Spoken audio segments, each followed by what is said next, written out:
Order! Order!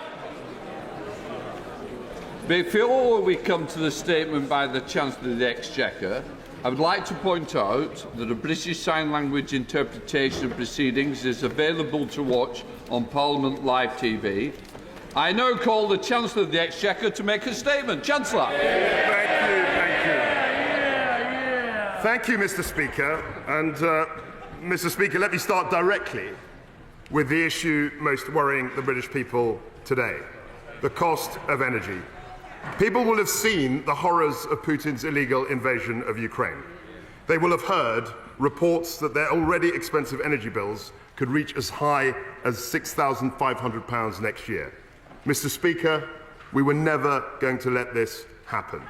My right honourable friend, the Prime Minister, has acted with great speed to announce one of the most significant interventions the British state has ever made.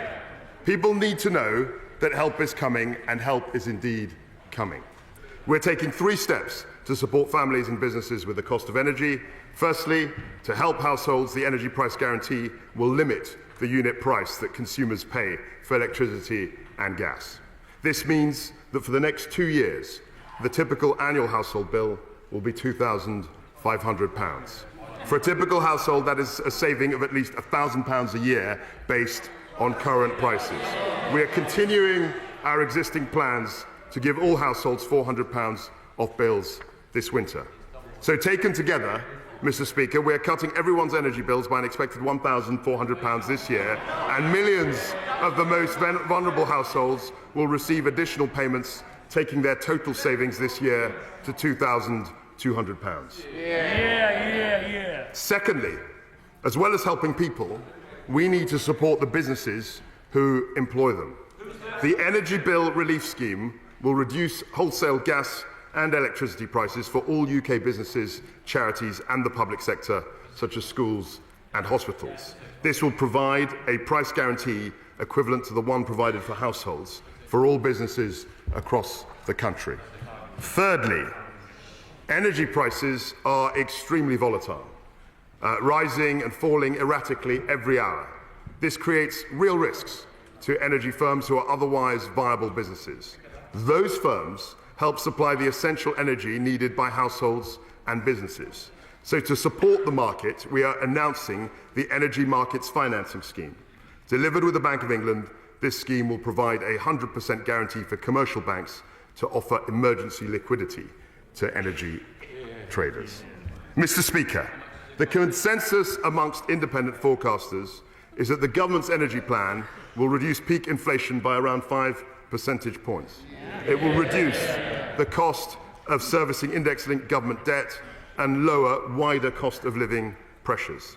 And it will help millions of people and businesses right across the country with the cost of energy. Let no one doubt, Mr. Speaker, that during the worst energy crisis in generations, this government is on the side of the British people. The Bank of England are taking further steps to control inflation, acting again only yesterday. And I can assure the House that this government considers the Bank of England's independence to be sacrosanct. And we remain closely coordinated with the Governor and myself, speaking twice a week. But, Mr. Speaker, high energy costs are not the only challenge confronting this country. Growth is not as high as it should be. This has made it harder to pay for public services, requiring taxes to rise. In turn, higher taxes on capital, higher taxes on labour have lowered returns on investment and work, reducing economic incentives and hampering growth still further. This cycle has led to the tax burden being forecast to reach the highest levels since the late 1940s, before even Her late Majesty acceded to the throne. We are determined, Mr. Speaker, to break that cycle. We need a new approach for a new era, focused on growth. Our aim over the medium term is to reach a trend rate of growth of 2.5%. And our plan, Mr. Speaker, is to expand the supply side of the economy through tax incentives and reform. That is how we will deliver higher wages, greater opportunities, and crucially, Mr. Speaker, fund public services now and into the future. That is how we will compete successfully with dynamic economies around the world. And that is how, Mr. Speaker, we will turn this vicious cycle of stagnation into a virtuous cycle of growth. So, as a government, we will focus on growth, even where that means taking difficult decisions. Now, none of this is going to happen overnight, but today we are publishing our growth plan. Today we are publishing our growth plan that sets out a new approach for this new era, built around three central priorities: reforming the supply side of the economy, maintaining a responsible approach to public finance, and cutting taxes to boost growth. Mr. Speaker, the UK today has the second lowest debt-to-GDP ratio of any G7 country. In due course, we will publish a medium-term fiscal plan setting out our responsible fiscal approach more fully, including how we plan to reduce debt as a percentage of GDP over the medium term. And the OBR, Mr. Speaker, will publish a full economic and fiscal forecast before the end of the year, with a second to follow in the new year. Fiscal responsibility remains essential for economic confidence, and it is a path we are committed to. Today we are publishing costings of all the measures the government has taken, and those costings will be incorporated into the OBR's forecast in the usual way. The House should note that the estimated costs of our energy plans are particularly uncertain given volatile energy prices, but based on recent prices, the total cost of the energy package for the 6 months from October is expected to be around £60 billion. We expect the cost to come down as we negotiate new long-term energy contracts with suppliers. And in the context of a global energy crisis, Mr. Speaker, it is entirely appropriate for the government to use our borrowing powers to fund temporary measures in order to support families and businesses. That's exactly what we did during the COVID-19 pandemic. A sizable intervention was right then, and it is right now. The price, the heavy price of inaction, would have been far greater than the cost of these schemes. Mr. Speaker, we are at the beginning of a new era, and as we contemplate, that's right, a new era, and as we contemplate this new era, we recognize, Mr. Speaker, that there is huge potential in our country. We have unbounded entrepreneurial drive. We have highly skilled people. We have immense global presence in sectors like finance, like life sciences, technology, and clean energy. But, Mr. Speaker, there are too many barriers for enterprise. We need a new approach to break them down, and that means reforming the supply side of our economy. Over the coming weeks, my Cabinet colleagues will update the House on every aspect of our ambitious agenda. Those updates will cover the planning system, business regulations, childcare, immigration, agricultural productivity, and digital infrastructure. But, Mr. Speaker, we start this work today. An essential foundation of growth is infrastructure. The roads, railways, and networks that carry people, goods, and information all over our country. Today, our planning system for major infrastructure is too slow and fragmented. The time it takes to get consent for nationally significant projects is getting slower, not quicker, while, Mr. Speaker, our international competitors forge ahead. We have to end this. We can announce that in the coming months, we will bring forward a new bill to unpick the complex patchwork of planning restrictions and EU-derived laws that constrain our growth. We will streamline a whole host of assessments, of appraisals, of consultations, endless duplications and regulations. We will also review the government's business case process to speed up decision-making.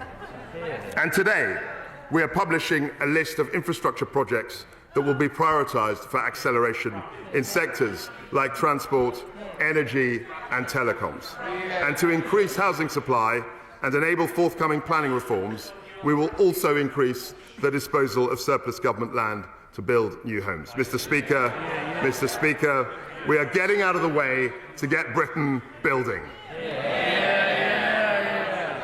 One of the proudest achievements of our Conservative government is that unemployment is at the lowest level for nearly 50 years.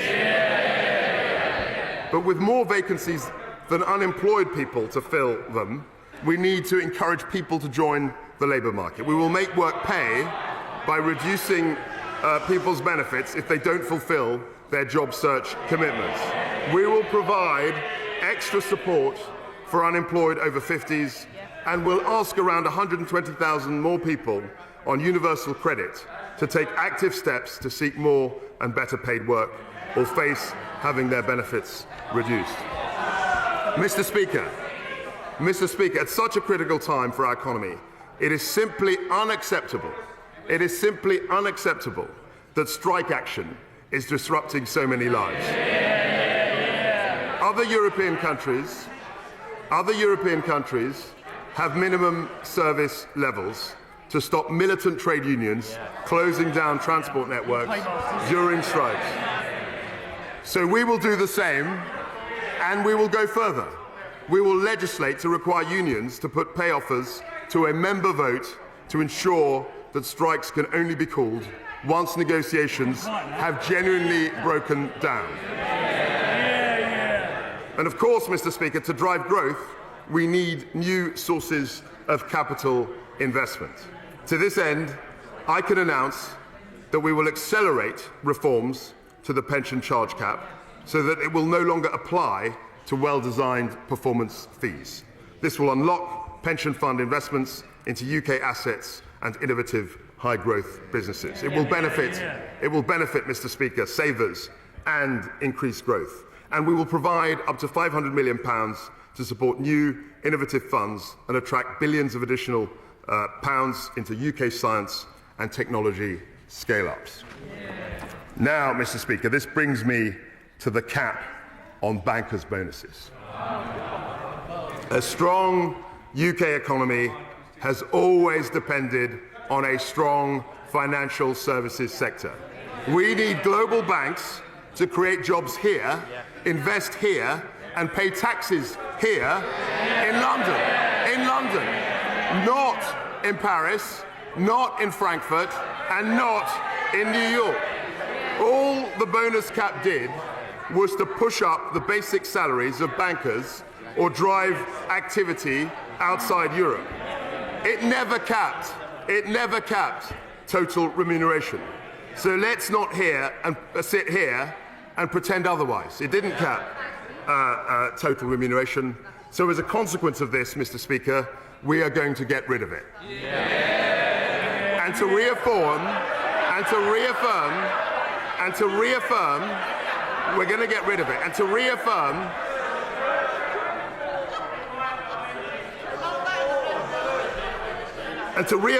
the UK's status as the world's financial services centre, I will set out an ambitious package of regulatory reforms later in the autumn. But, Mr. Speaker, to support growth right across the country, we need to go further with targeted action in local areas. So today, I can announce the creation of new investment zones.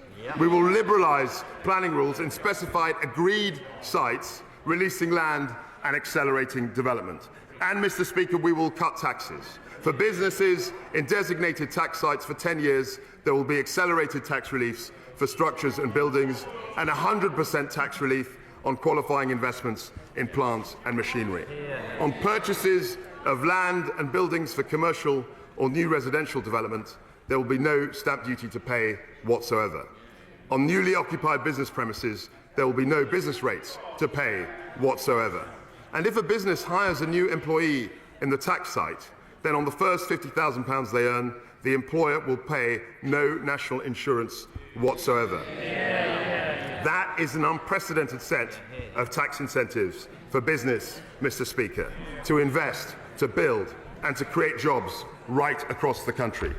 I can confirm to the House that we're in early discussions with nearly 40 places like Tees Valley, the West Midlands, Norfolk, and the West of England to establish investment zones. And we'll work with the developed administrations and local partners to make sure that Scotland, Wales and Northern Ireland will also benefit if they are willing to do so.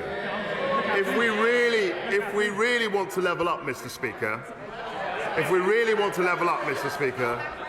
we have to unleash the power of the private sector. And now, Mr. Speaker, we come to tax, central to solving the riddle of growth. The tax system is not simply about raising revenue for public services, vitally important though that is. Tax determines the incentives across our whole economy. And we believe that high taxes reduce incentives to work, they deter investment, and they hinder enterprise. As my right honourable friend, the Prime Minister, has said, we will review the tax system to make it simpler, more dynamic, and fairer for families, and we're taking that first step today. Mr. Speaker, the interests of businesses are not separate from the interests of individuals and families. In fact, it is businesses that employ most people in this country. It is businesses that invest in the products and services we rely on. Every additional tax on business is ultimately passed through to families through higher prices, lower pay, or lower returns on savings. So I can therefore confirm that next year's planned increase in corporation tax will be cancelled. The corporation tax rate will not rise to 25%. It will remain at 19%, and we will have the lowest rate of corporation tax in the G20. This will plough almost £19 billion a year back into the economy. That's £19 billion for businesses to reinvest, create jobs, raise wages, or pay the dividends that support our pensions. I've already taken steps elsewhere in this statement to support financial services, so the bank surcharge will remain at 8%. But, Mr. Speaker, we will do more to encourage private investment. The annual investment allowance, which gives 100% tax relief on investments in plant and machinery, will not fall to £200,000 as planned. It will remain at £1 million, and it will do so permanently. Our duty, Mr. Speaker, is to make the UK one of the most competitive economies in the world. And we are delivering. We will deliver on this. Mr. Speaker, we want this country to be an entrepreneurial, share-owning democracy. The Enterprise Investment Scheme, the Venture Capital Trust, we will extend beyond 2025. The Seed Enterprise Investment Scheme, company share option plans, we will increase the limits to make them more generous. Crucial steps on the road to making this a nation of entrepreneurs. For the tax system to favour growth, Mr. Speaker, it needs to be much simpler. I'm hugely grateful to the Office of Tax Simplification for everything they have achieved since 2010. But instead of a single arm's-length body which is separate from the Treasury and HMRC, we need to embed tax simplification into the heart of government. That is why, Mr. Speaker, I have decided to wind down the Office of Tax Simplification and mandated every one of my tax officials to focus on simplifying our tax code. To achieve a simpler system, I will start by removing unnecessary costs for business. Firstly, we will automatically sunset EU regulations by December 2023, requiring departments to review, replace or repeal retained EU law. This will reduce burdens on business, improve growth and restore the primacy of UK legislation. Mr. Speaker, we can also simplify the IR35 rules, and we will. In practice, reforms to off-payroll working have added unnecessary complexity and cost for many businesses.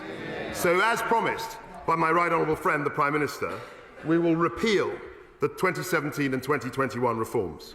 Of course, we will continue to keep compliance closely under review. Mr. Speaker, Britain welcomes millions of tourists every year, and I want our high streets and airports, our ports and our shopping centres to feel the economic benefit.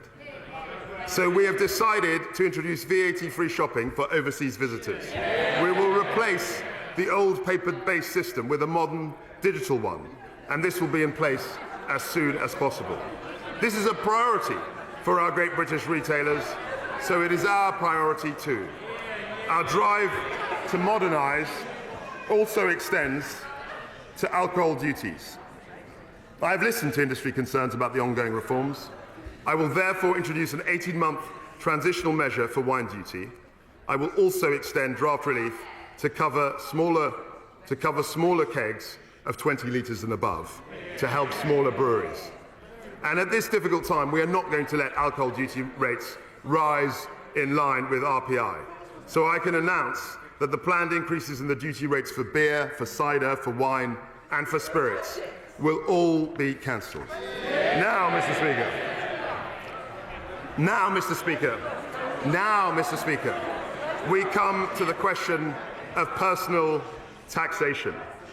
It is an important principle that people should keep more of the money they earn. And it is good policy, Mr. Speaker, to boost the incentives for work and enterprise. Yesterday, we introduced a bill that means the health and social care levy will not begin next year. It will be cancelled. The increase in employer national insurance contributions and dividends tax will be cancelled. And the interim increase in the national insurance rate brought in for this tax year will also be cancelled. And this cut will take effect from the earliest possible moment, November the 6th. Reversing the levy delivers a tax cut for 28 million people, Mr. Speaker, worth on average £330 every year. A tax cut for nearly 1 million businesses. And I can confirm the additional funding for the NHS and social care services will be maintained at the same level. Thank you. Mr. Speaker, I have another measure. Today's statement is about growth. Home ownership is the most common route for people to own an asset, giving them a stake in the success of our economy and society. So to support growth, increase confidence and help families aspiring to own their own home, I can announce that we are cutting stamp duty. In the current system, there is no stamp duty to pay on the first £125,000 of a property's value. We are doubling that to £250,000. First-time buyers currently pay no stamp duty on the first £300,000. We're increasing that threshold as well to £425,000. And we're going to increase the value of the property on which first-time buyers can claim relief from £500,000 to £625,000. The steps we've taken today mean that 200,000 more people will be taken out of paying stamp duty altogether. This is a permanent cut, Mr. Speaker, to stamp duty effective from today. I have another measure, Mr. Speaker. I have another measure. High tax rates damage Britain's competitiveness. They reduce the incentive to work, to invest, and to start a business. And the higher the tax, the more ways people seek to avoid them, or work elsewhere, or simply work less, rather than putting their time and effort to more creative and productive ends. Take the additional rate of income tax. At 45%, it is currently higher than the headline top rate in G7 countries like the US and Italy. And it is even higher than social democracies like Norway. But I'm not going to cut the additional rate of tax today, Mr. Speaker. I'm going to abolish it altogether.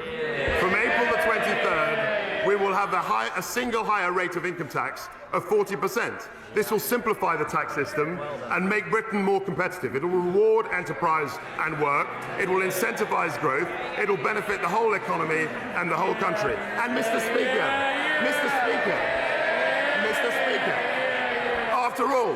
after all, this only returns us to the top rate we had for 20 years, including the entire time the opposition was last in power. By 1 month. And that's not all. I can announce today that we will cut the basic rate of income tax to 19 pence in April 2023, 1 year early. That means a tax cut for over 31 million people in just a few months' time. This means that we will have one of the most competitive and pro-growth income tax systems in the world. Mr. Speaker, for too long in this country, we've indulged in a fight over redistribution. Now we need to focus on growth, not just how we tax and spend. We won't apologise for managing the economy in a way that increases prosperity and living standards. Our entire focus is on making Britain more globally competitive, not losing out to our competitors abroad. The Prime Minister promised that we would be a tax-cutting government. Today, we have cut stamp duty, we have allowed businesses to keep more of their own money to invest, to innovate and to grow. We have cut income tax and national insurance for millions of workers. We are securing our place in a fiercely competitive global economy with lower rates of corporation tax and lower rates of personal tax. We promised to prioritise growth, Mr. Speaker. We promised a new approach for a new era. We promised to release the enormous potential of this country. Our growth plan has delivered all those promises and more, Mr. Speaker, and I commend it to the House.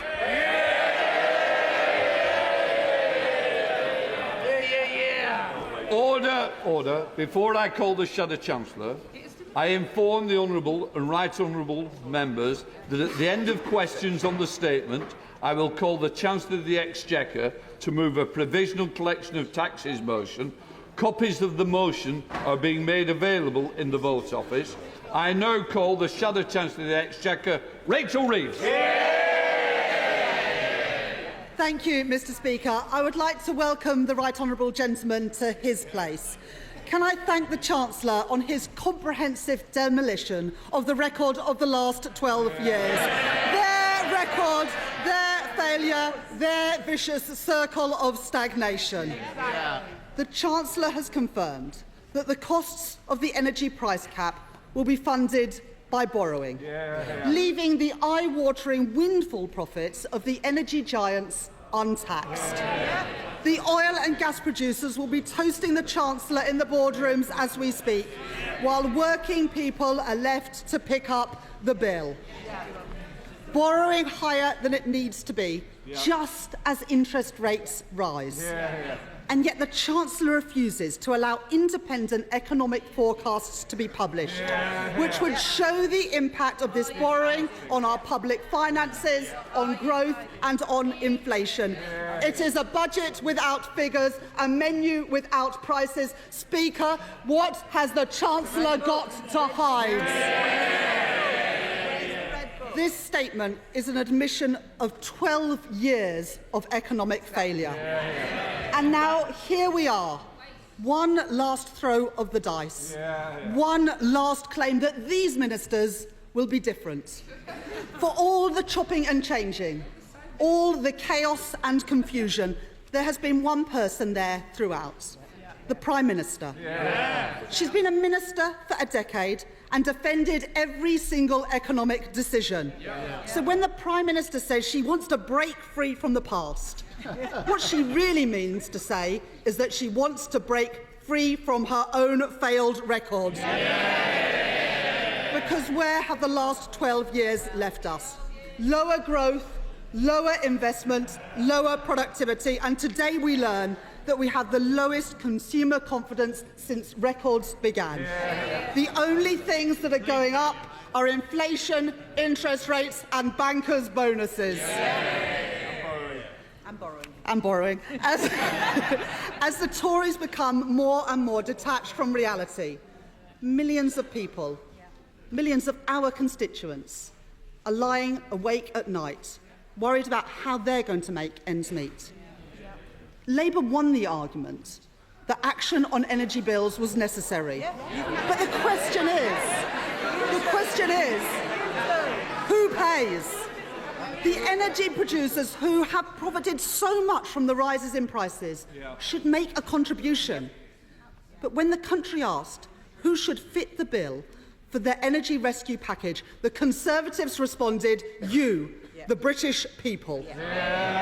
Instead of standing up for working people, the Conservatives chose to shield the gigantic windfall profits of the energy giants, leaving tens of billions of pounds on the table and pushing all of the costs onto government borrowing, to be paid for by current and future taxpayers. The Prime Minister and Chancellor have no regard for taxpayers' interests or for the concerns of working people. It's not just the Conservative Party is not working for ordinary families, it is actively working against them. Mr. Speaker, we have had 6 so-called plans for growth from the Conservatives since 2010. Here they are, Mr. Speaker, a litany of failure, every single one of them. Now, I do at least commend the Chancellor on having the ambition of achieving 2.5% growth a year, the last Labour government's rate of economic growth.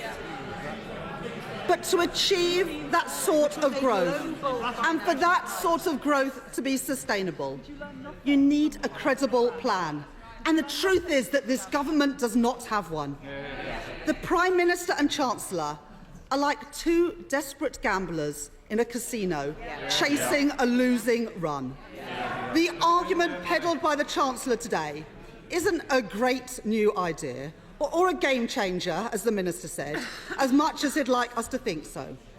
What this plan adds up to is to keep corporation tax where it is today and take national insurance contributions back to where they were in March. Some new plan. And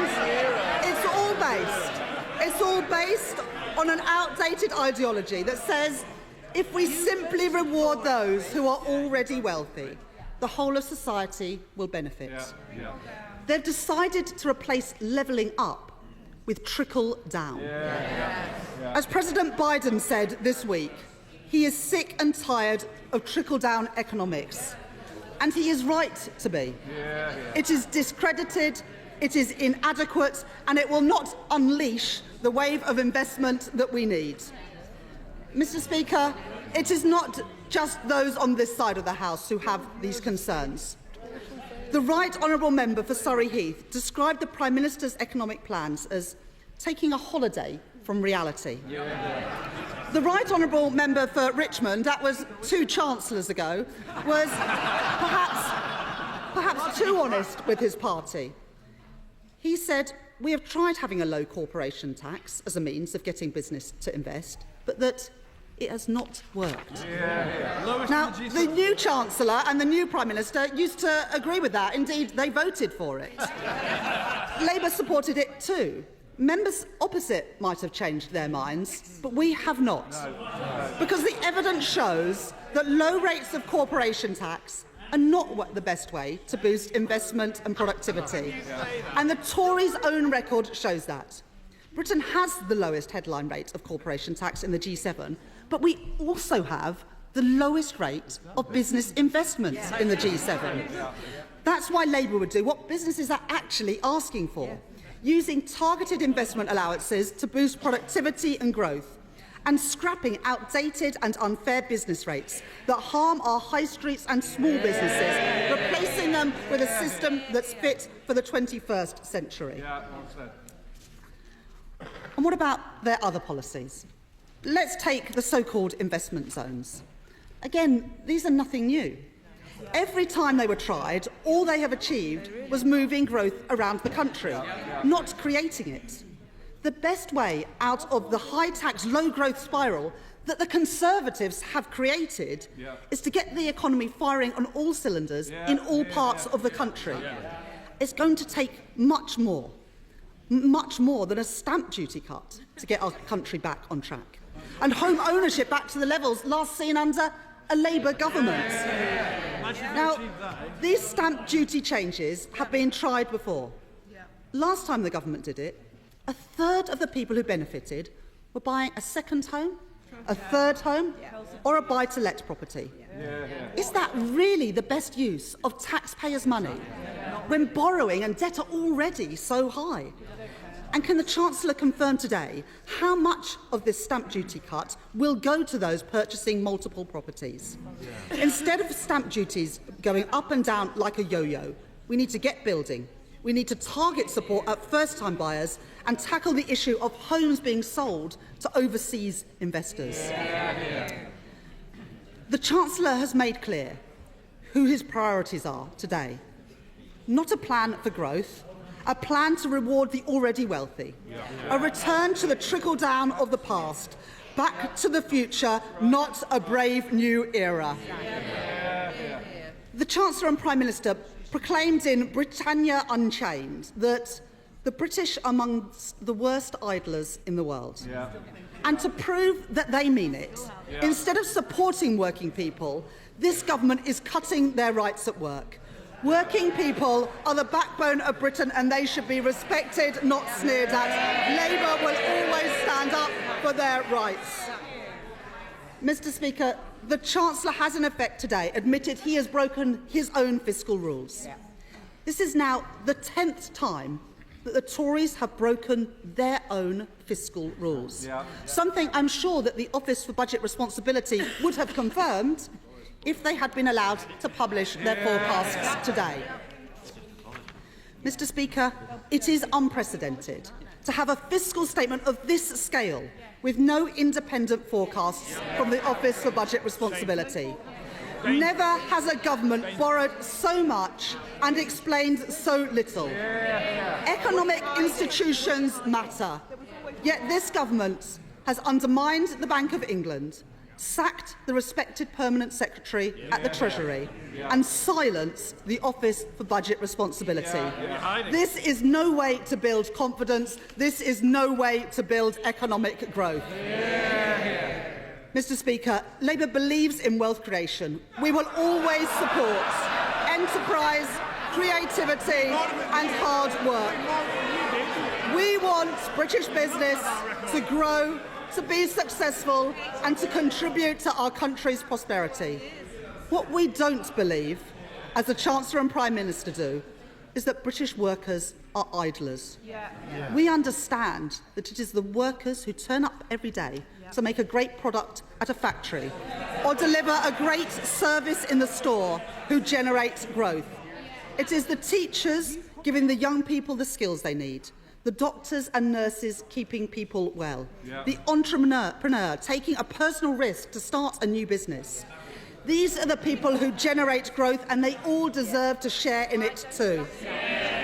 Mr. Speaker, this statement is more than a clash of policies. It is a clash of ideas. Two different ideas about how our country prospers. If you are a pensioner worried about the cost of living, a working family see your mortgage rate going up, a small business whose costs are spiralling, the government's announcements today do little to reassure them. Bigger bonuses for bankers, huge profits for energy giants, shamelessly shielded by Downing Street, and all the while, ministers pile the crushing weight of all of these costs onto the backs of taxpayers. The value of sterling has fallen. We can see it, half his colleagues suspect it, and financial markets know it. The verdict is clear. When it comes to the economy, this Tory leadership do not know what they are doing. The Conservatives cannot solve the cost of living crisis. The Conservatives are the cost of living crisis, and our country cannot afford them anymore. Chancellor of the Exchequer.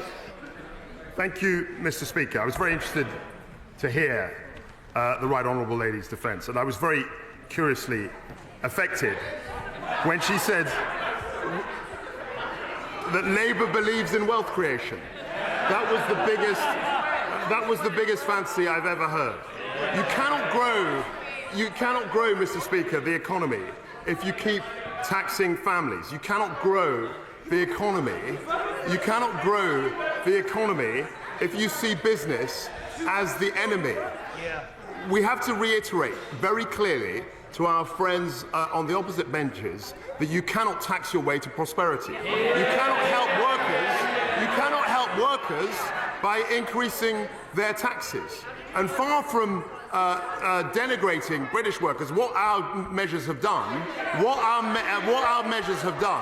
is they're relieving burdens on our workers and our people by intervening on energy prices and also relieving the burden of taxation. We've got to unshackle the creative energies of this country, and that's what we're 100% focused on doing. Committee Melstride. Mr. Speaker, I welcome much in this statement. There is a great deal that will help millions of families and businesses up and down the country, but there is a vast void at the centre of the announcements that have been made this morning, and that is the lack of an independent OBR forecast. And at a time, Mr. Speaker, when the markets are getting twitchy about government bonds, when the currency is under pressure, now is the time for transparency and make it very clear that whatever tax cuts or otherwise there may be, they are done in a fiscally responsible manner. And I have to say to my right honourable friend that he should have come forward with an OBR forecast, and that we know as a committee, because of our correspondence with Richard Hughes, the head of the OBR, that the OBR was standing ready to come forward with just such a forecast. And we further know, because of that correspondence, that there is a forecast, a baseline forecast, that the Chancellor has at the moment and would have been on his desk when he first arrived in office. So could I now gently and respectfully ask him to release that forecast, to provide transparency to the House, to provide a calmness to the markets, and to do it without any further delay? Thank you. I'd like to thank my right honourable friend, and I'd also like to gently and respectfully remind him that in the statement I committed in a very categorical way to the OBR coming up with a forecast before the end of the calendar year. It will be a full forecast, it won't be a baseline forecast, and it will fully score the measures outlined in this growth plan. And I'd be very happy to meet him in his committee at a time which is convenient. SNP spokesperson Alison Thewlis. Thank you, Mr. Speaker. The Chancellor comes here today, the sixth Chancellor in 7 years, asking us to believe that the things that he voted for and supported just a few months ago were all fine at the time, but need completely reversed now.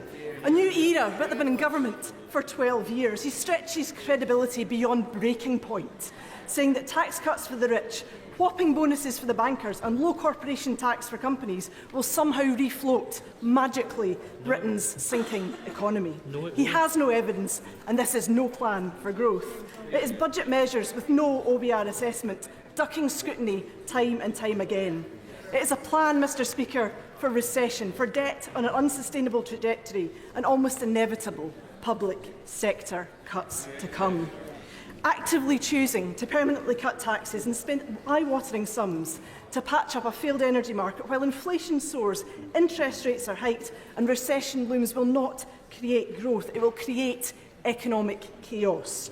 Nothing he has said today will provide any reassurance and give hope to ordinary people, folks struggling to get by in broken Britain.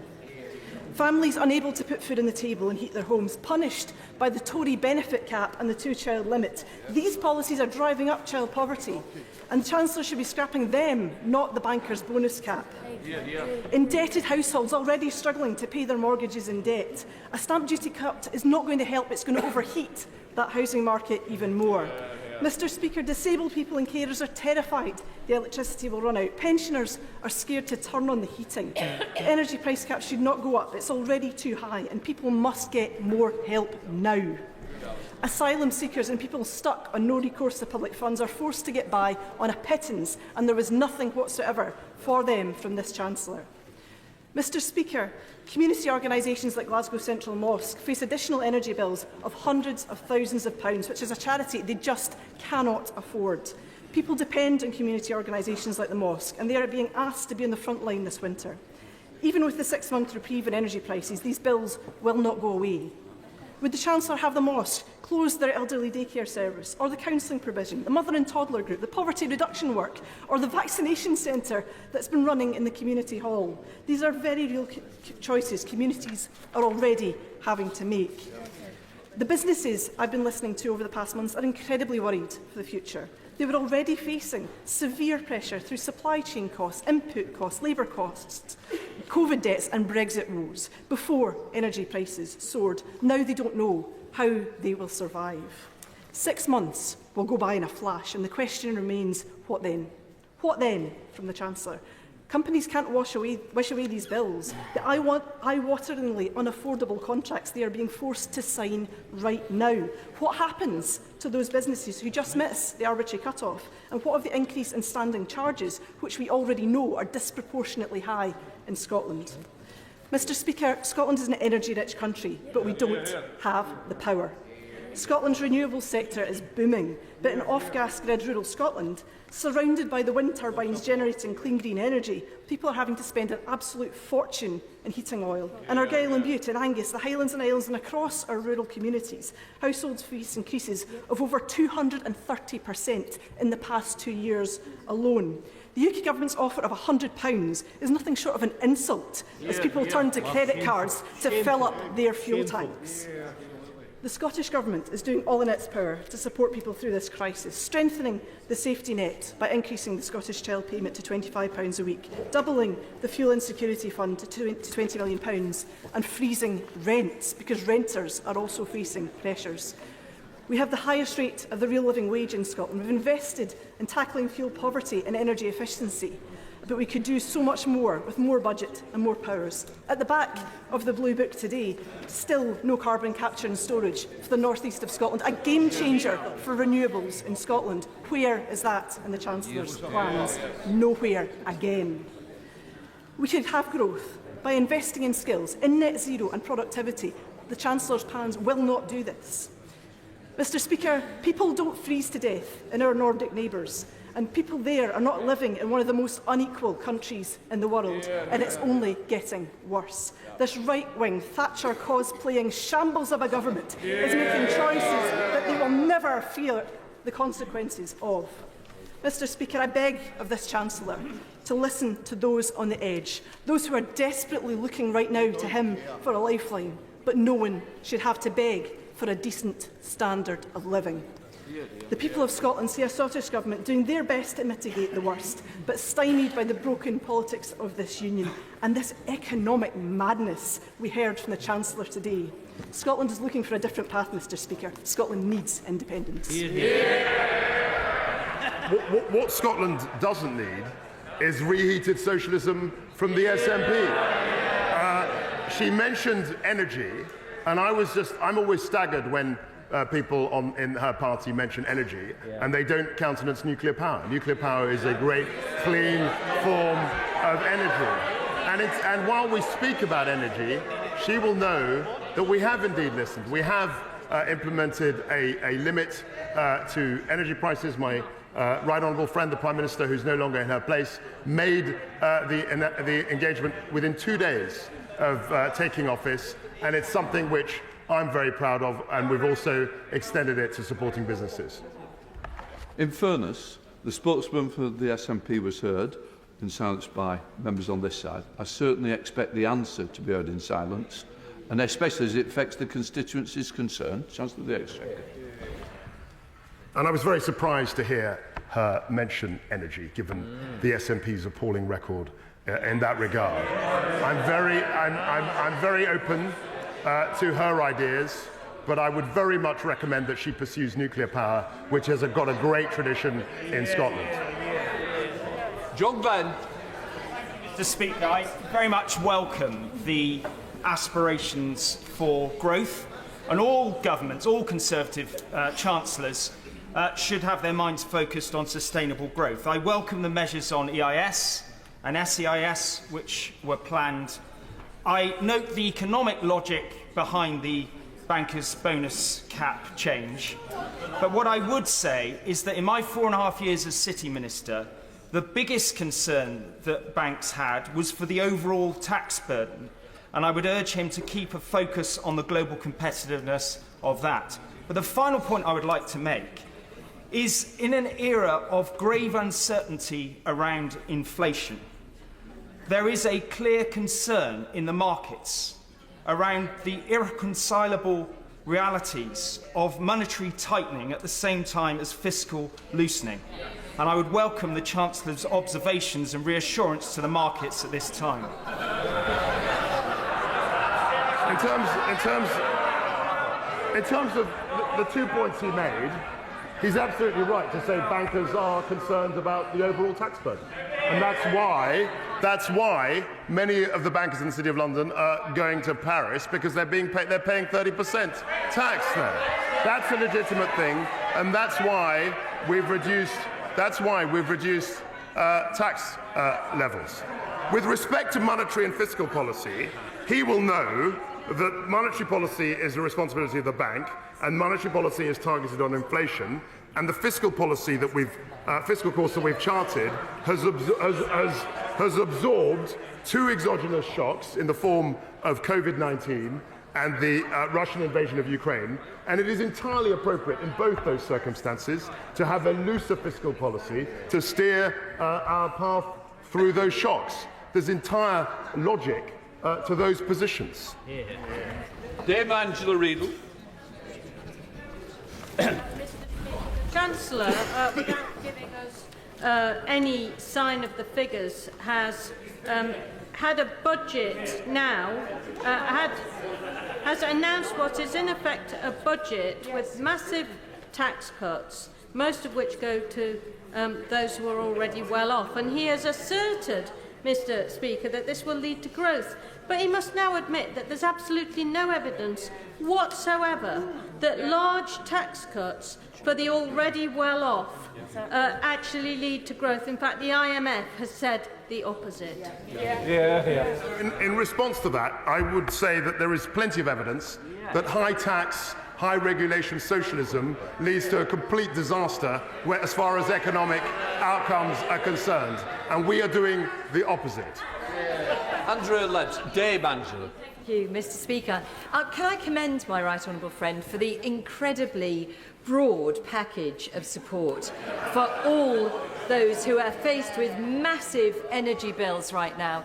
And does he share my concern that members opposite are talking down the size of that package, and that in itself is causing grave concern amongst pensioners and families who are not therefore understanding that actually help is on its way and that the government has sought to deal with that very grave concern? I'm very grateful to my right honourable friend for pointing out that the scale of the intervention is unprecedented and millions of people and businesses will be helped by what the government is doing. I'd like to thank her very much for that.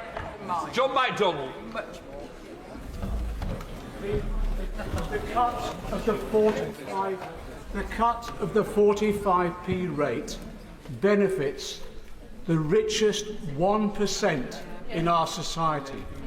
Combined with lifting the cap on bonuses and his attack on those on universal credit, does he not realise that this is the most socially divisive budget in a generation?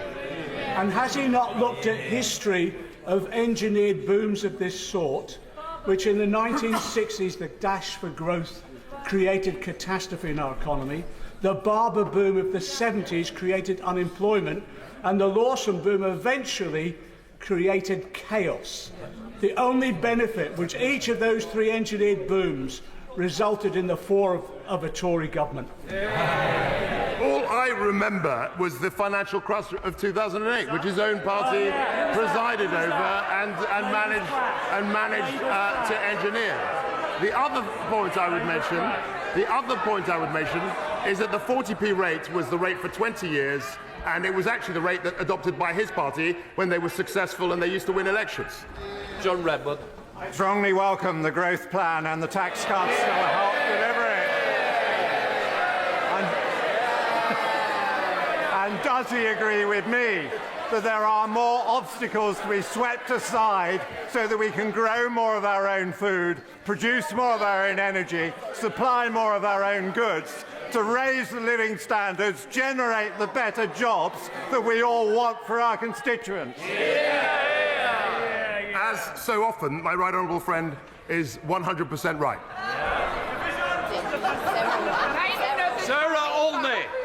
Very much, Mr. Speaker. This Conservative government is completely out of touch. Today we've witnessed the biggest and most irresponsible increase in borrowing in recent times, borrowing that could have been offset by increasing the windfall tax on oil and gas companies. But instead, this bill will be paid by millions of householders through higher taxes for years to come. And the Chancellor's excuse for this reckless approach is that it will lead to growth. which will supposedly trickle down as higher prosperity for the rest of us. So will the Chancellor explain to my constituents how handing £45 billion of their taxes to the UK's most profitable companies and the wealthiest individuals will help them to get a GP appointment when they need it, give their children a better education and make their streets safer? Very good. So what the Honourable Lady didn't mention in her question was the fact that a growing economy creates growing tax revenues which pay for public services. Her high tax approach, her high tax, high spend approach leads to a cycle of stagnation. We want to break free of that. Kevin Hollinray. Thank you, Mr. Speaker. Growth and cutting of taxes are true Conservative principles. So is balancing the books. By my calculations, the deficit this year, based on his announcements, will be in the region of £250 billion. Probably £150 billion. That's certainly the evidence we got to the Treasury Select Committee yesterday. I'd be interested in his actual forecast if that's not the case. But can he confirm, as he seeks to balance the books in the future, because of course there will be a higher deficit either way on this announcement, he will not do so by cutting investment in the North, infrastructure investment in the North, whatever the outcome may be in terms of his likely growth path from here? So my honourable friend will know that through growth we will get more tax receipts, which will actually, over the medium term, reduce certainly the net debt to GDP ratio, and that's 100% what we're focused on. And he's right that in the past we've tended to reduce expenditure on capital projects, and we mustn't do that in the future if we're to pursue our goals in terms of levelling up. Dame Margaret Hodge. Thank you, Mr. Speaker. We expect our government to implement policy based on evidence. And as a student of history, the Chancellor will be familiar with Anthony Barber's 1970 disastrous economic experiment. Same thing, low tax, deregulation, desperate quest for growth, and all that did was lead to the Barber boom, followed by a big crash, 3-day working week, and it turned to bust. The Chancellor is risking all our livelihoods, he's risking our economy, and he's risking our public finances on the altar of a discredited ideology. A tsunami of tax cuts and giveaways to 80,000 Conservative members who voted the Prime Minister into office, and little for the 80% of Britons who are struggling and facing a tough winter ahead is outrageous. According to Einstein, Mr. Speaker, insanity is trying to do the same thing over and over and expecting different results. My question to the Chancellor is this: can he not see that his budget is madness? No, I think it's perfectly sane to want to grow the British economy by creating incentives. And on the Barber boom, I mean, she's a student of history. The Barber boom was driven very primarily by very, very loose monetary policy. It was essentially a demand sort of pump priming experiment. This is the opposite of that. What we're trying to do is to create incentives and also look at supply side reform. It's a completely different model. Greg Hans. I congratulate the Chancellor on the measures announced today, and congratulate him personally as well on his new role, particularly the cut in base rate, the abolition of the 45p rate, the stamp duty cut, and also the return of tax-free shopping to visitors, which will be very much welcomed in central London. Could I ask him to look further at the 7-year bonus deferral rules in financial services, which are actually amongst the most punitive in the world today? Absolutely. I will be updating the House on measures for the financial services to try and make sure that they become, as they have been in the past, a world-leading industry. Sammy Wilson. I think many people will be astounded at the reaction there has been today at the Chancellor's proposal to increase economic growth in the United Kingdom, which will increase standard of living, increase employment, help to raise revenue for public services and reduce the national debt. I only hope that the Brexit freedoms that he's talking about, once we are free of the Northern Ireland Protocol, will lead to investment zones and regulatory reform in Northern Ireland. But would the Chancellor consider two things to help working families? First of all, as far as childcare tax-free allowances are concerned, which would be an immense help for working families, would he consider an increase in that? And since 2/3 of people in Northern Ireland rely on home heating oil, would he accept that £100 of an increase when there's been a 300% increase in the price of heating oil is not acceptable? On those three issues, we're absolutely looking at the childcare issue, and I'm sure one of my cabinet colleagues will update the House on that. We're talking about the heating oil intervention. And on investment zones, we are very, very willing and eager to engage with Northern Ireland colleagues and friends on working out how we can roll out investment zones in Northern Ireland. Anthony Brown. I strongly welcome this radical and generous package of measures to promote growth and provide support for households. And I also very much welcome the fact that we're positioning the Conservative Party as a low-tax party. And I join my colleagues in welcoming the cuts to income tax and corporation tax and various other taxes. I also particularly welcome the cut to the most economically damaging of all taxes, which is stamp duty, which is seen as reducing labour mobility, clogging up the housing market. That cut is welcome. But groups like the Institute for Fiscal Studies have called for the full abolition of stamp duty to promote economic growth.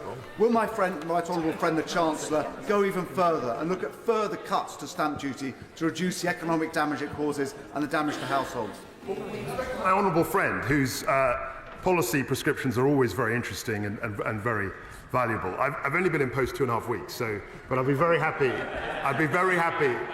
to discuss with him how we can simplify our tax system. Rushanara Ali. Thank you, Mr. Speaker. We know that inflation is way off target, and today's announcement of £45 billion worth of tax cuts is going to make that worse, forcing the Bank of England to have to consistently continue to raise mortgage rates, and that's going to hammer homeowners and mortgage holders. The Chancellor hasn't published the OBR analysis. Isn't it time he does? And isn't the reason why he's not publishing it is because they reveal that he has broken the fiscal rules he voted for and will not achieve the growth target that he set himself? As I reminded my right honourable friend, the OBR, and I said in my statement, the OBR will be coming up with a forecast certainly before the end of the calendar year. And I'm very, very interested to hear and to see what they have to say. Maria Baldwin. Thank you, Mr. Speaker. And President Putin has weaponised the cost of energy against Western economies, and the measures announced today are very welcome in helping our constituents with temporary support through this terrible time of invasion. Will the Chancellor confirm that the measures he's announced today that support business will also continue to incentivise investment in renewable energy in this country so that we can never allow Putin to weaponise energy against us again? My honourable friend makes an excellent point with regard to renewables. It's always salutary to remind the House we've got 11, nearly 12 gigawatts of installed capacity of offshore wind, which makes us the second only to China in terms of the offshore wind rollout. And there's no reason why we can't continue to lead the world in renewables, particularly in offshore wind, solar and other forms of renewable power. Emma Hardy. Mr. Speaker, does the Chancellor agree with the former Bank of England rate setter Martin Wheel, who says that the government's approach could end in tears with a run on the pound? What will end in tears is high taxes, high spend and very low growth. And that's what exactly the iron circle that we're trying to break. Andrew Mitchell. I very much welcome what my right honourable friend has said in respect of growth about investment zones, which he says will come to the West Midlands. I think that will be very helpful in levelling up in the West Midlands and the Birmingham area. Can I remind him of the importance of the UK investment in tackling international problems, whether it's pandemics, illegal migration or climate change? That's about British expertise, but it's also about British money. Can he confirm to the House that we are on track to restore what was a manifesto promise of bringing back the 0.7 in 2024? Chance. We're always looking at our manifesto commitments, and given our leadership in this, I hope that we can come to the 0.7 as soon as is practicable and the finances, the public finances allow. Ben Lake. The Chancellor began his statement by stating that the government will be cutting everyone's energy bill by an average of £1,400. But there are concerns, of course, whether this will indeed be the case for households and businesses that are not connected to the mains gas grid. Some 74% of properties in Ceredigion depend on alternate fuels that will not be subject to the measures announced this week. Therefore, will there be further support for such households and businesses to ensure that they benefit in a similar way to those that are connected to the mains gas grid?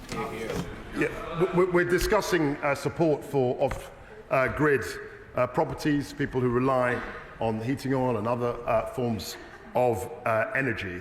And that's something which my right honourable friend, the Business Secretary, Energy Secretary, will be discussing as well, and will set forth in more detail very soon.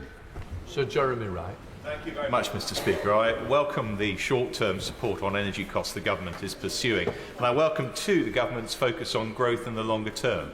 But would my right honourable friend agree that growth is dependent on confidence?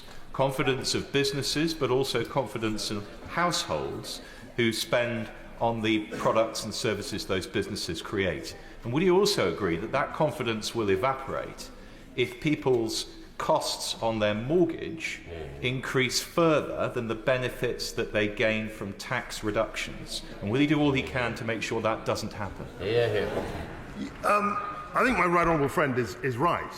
But one of the two interventions I announced today, do have an impact, a positive impact on inflation. The energy intervention does that, and also reducing the tax burden. But he's quite right that there is a risk in respect of interest rates, and I'm speaking to the Governor regularly to see what his views are on that. We're working closely together, and we will be very focused on alleviating the burden on our constituents. George Howard.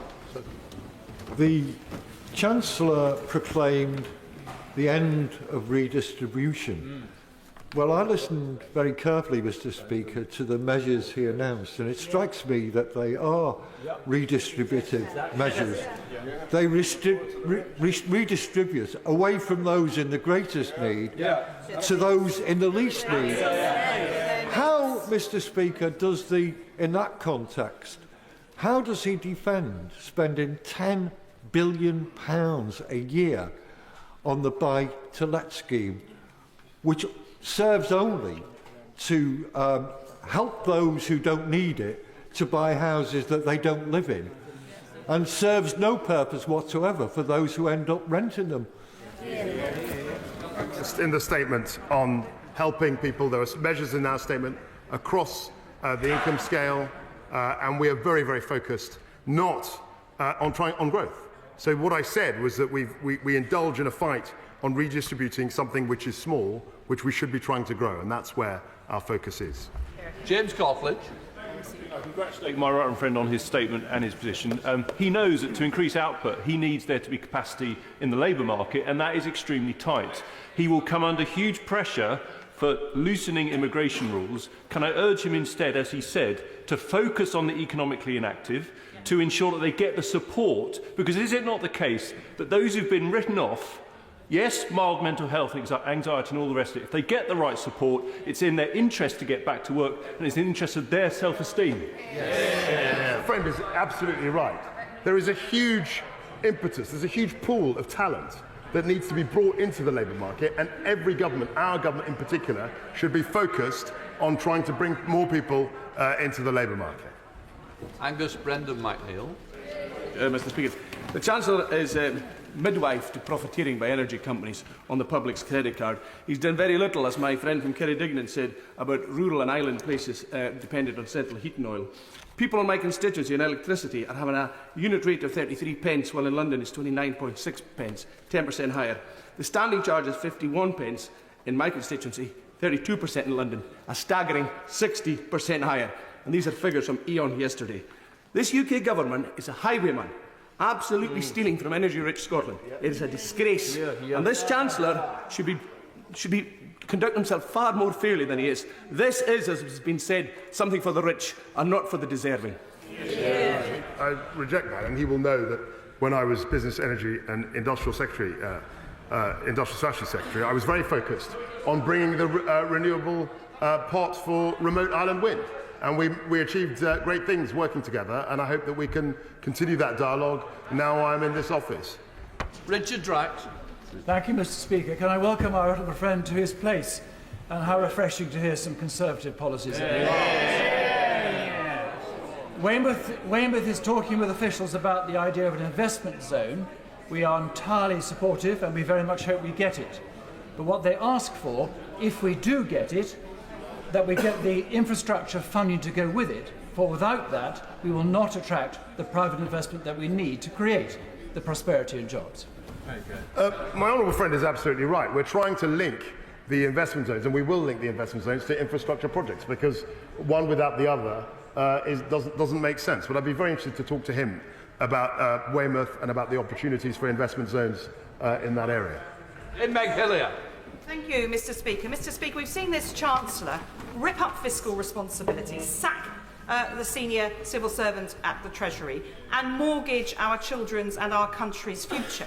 And it's not just me that's concerned about his ambition for growth. The Institute for Fiscal Studies tells us that we shouldn't underestimate the scale of the challenge. I hopefully don't know anyone does that. An increase in annual growth of more than 0.7% of national income, the increase required just to stabilise debt as a share of GDP, would be equivalent to the difference between the growth in the UK experienced in the 25 years from 1983. There is no miracle cure, they say. There is not. Can the Chancellor just admit that he's fiscally irresponsible and that he's gambling with this country's future?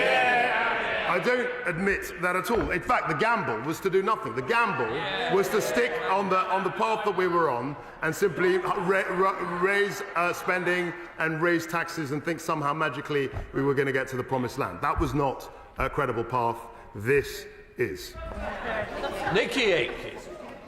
I certainly welcome the comprehensive growth plan that the Chancellor has outlined today. I particularly welcome the reintroducing of tax-free shopping for international visitors. I hope that also now includes EU citizens.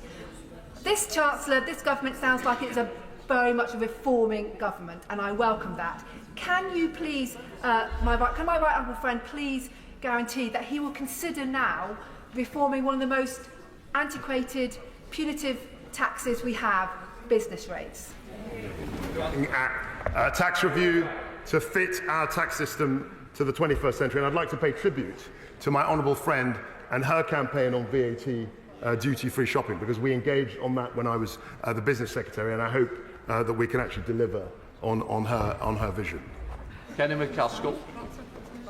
The world has seen this dogma over orthodoxy before, in Pinochet's Chile adopting the Chicago Boys. That tanked the Chilean economy, and this will do the same to the UK economy. The pound will tank, inflation will rise, and unemployment will escalate. Social discord will also come as a result.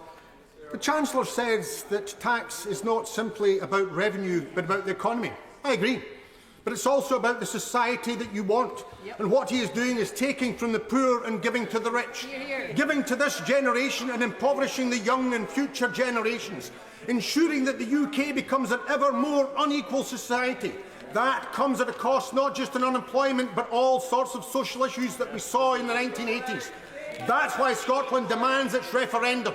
We want the opportunity to continue to build a better and fairer society. This is a route to disaster that will be paid not just by the poor, but indeed by middle income, and only the rich will benefit. Well, I'm glad to hear the honourable gentleman's optimistic assessment of my growth plan, but I think he's entirely wrong. I think what we have to do is focus on growth. That's what we're doing, and that's what we will be delivering. Rick Clark. Thank you very much indeed, Mr. Speaker. I welcome my right honourable friend's statement. He's absolutely right to focus the Treasury on growth. One of the most important sources of that is to build on our excellence in science and innovation. So will my right honourable friend say whether he's still committed to reaching the 2.4% international average for R&D investment by 2027 and to achieve his target of 20 billion by the end of this Parliament? That, and I want to pay tribute to my right honourable friend's tenure in BEIS. He was a great Secretary of State who really championed science. I did try to do the same in that post, and I look forward to engaging with him on the science agenda going forward. John Trickey. Thank you, Mr. Speaker. And isn't it clear that the Chancellor's growth plan only grows one part of the economy, and that's the bankers' bonuses and the incomes of the richest in our society. And if the Chancellor really wants to cut through the cycle of low pay, poor productivity and low economic growth, shouldn't he actually be abandoning his ideological commitment to trickle-down economics and finally announce a massive public programme of investment in England and Britain's regions and nations? So we do have a massive programme of investment, and it's called business and the private sector being able to mobilise capital to act in such institutions like investment zones. That's a really radical plan, and I was delighted to announce it this morning. Robert Halford. Thank you very much, Mr. Speaker. I strongly welcome the income tax cuts and the energy rebates and the freeze, as well as the other cost of living measures, which will enormously help my constituents, many of whom are working 7 days a week just to keep their heads above water. If I could just ask my right honourable friend, he knows that petrol and diesel prices have been historic highs, and that hauliers have been paying up to £125 more every time they fill up. White van men and women filling up £25 more every time they fill up at the petrol stations. So will my right honourable friend, when he comes back and does a full budget, please do everything he can to cut fuel duty, because as he has made clear, he's a tax-cutting Chancellor. Yeah, I'd be very happy to engage my right honourable friend on that. I've entered the House at the same time as he did, and I know that nobody has been more tireless and unstinting in supporting his constituents and focusing on lessening the tax burden. Ellie Reeves. Thank you, Mr. Speaker. We welcome the Chancellor's targets to get back to levels of growth last sustained under a Labour government. Yeah. But under the Conservatives, the UK is currently forecast to have the slowest growth rate of any advanced economy next year. So can the Chancellor tell us what the OBR's estimate is of the impact of the measures announced today on growth? Yeah, as I said, the OBR will come up with a full forecast before the end of the calendar year. Very clear they don't like Martin Vickers. Thank you, Mr. Speaker. My right honourable friend is well aware of the great opportunities in northern Lincolnshire and the Humber region, particularly surrounding renewable energy. And I welcome his announcement relating to investment zones. And I and the two Conservative local authorities in my constituency want to work with him to deliver that. But even sooner, we can actually deliver on the Humber Freeports. Can he confirm that the Freeport designation will continue, and will he unblock the process that is delaying the launch of the Freeport? The Freeports are certainly continuing, and I'll be very happy to speak to my honourable friend about how we can, as he says, as he puts it, unblock the process to accelerate the Humber Freeport bid. Caroline Lucas. Thank you, Mr. Speaker. This budget amounts to an Environment Wreckers Charter, and it is also a statement of missed opportunities. For example, a report just this week shows that a major programme of insulating homes in Britain and installing heat pumps could benefit the economy by £7 billion a year, create 140,000 jobs, by 2030, get our fuel bills down, get climate emissions down too. Tucked away in the growth report on page 14, there is a tiny reference to some investment in energy efficiency. It is nowhere near enough. Why is he setting his face against the kind of retrofit revolution that offers the only viable way out of the current crisis, as well as reducing our dependence on fossil fuels? Is it because, for him, dogma and deregulation trump evidence and common sense every time? It's not about dogma and deregulation. In fact, in terms of the eco and energy efficiency measures, I have campaigned for them certainly when I was business secretary, and I made sure that there was, in fact, reference in the growth plan to the eco plan. And we're going to try, and we may well expand that at a future date. Alberto Costa. Thank you, Mr. Speaker. Nuclear power must form part of a diversified energy portfolio. Can I welcome the measures that the Chancellor has announced today, particularly accelerating energy infrastructure? Can he just say a few words about whether his welcome package includes accelerating modular nuclear reactors? This is the future of the nuclear industry. Would you like to say a few words about that? Look, I was very focused, as he knows, on SMR production when I was base Secretary of State, and it's something that I want to, the thinking about that, I want to bring into the heart of the Treasury. There's still negotiations to be had, but he's absolutely right. SMRs, nuclear, that's part of our energy mix in the future. Jess Phillips. Mr Speaker. Can the Chancellor just confirm for me that he has just announced a tax cut that means someone earning £1 million will be £40,000 better off? That is more than a nurse earns and over £10,000 more than the average wage in Birmingham. What I am going to confirm is that the top rate of tax, has gone back to what it was before she entered the House, but when the party opposite was successful and winning elections. The top rate was for 20 years, and that's what we've gone back to. Peter Alders.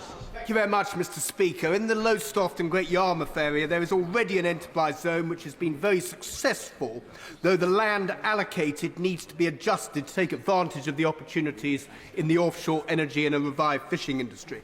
Can my right honourable friend confirm that this existing enterprise zone will benefit from the opportunities that will be provided for the investment zones that he's announced? Chancellor? The enterprise zones, free ports, new investment zones will all benefit from tax reduction, planning, relaxation, and of course there will come a time when other zones, other people, other places will want to become investment zones. This is a huge opportunity for communities up and down the country. Catherine McKinnell. Government and another growth plan. Yet the reality is the child poverty gap between the North East and the rest of the country is at a 20-year high. So can the Chancellor explain how giving these tax cuts to the most wealthy will put food on the table of children living below the poverty line in Newcastle this winter? When a recession and economic downturns have hit in the past, the people most adversely affected are the most vulnerable in society. What that means that we have a duty to grow the economy and to make sure that we turbocharge growth. That's how we will help all of our constituents. Greg Smith. Thank you, Mr Speaker. Can I warmly welcome my right honourable friend's statement and the return to low tax free market principles that we on this side know will lead to growth and prosperity for everybody in our country.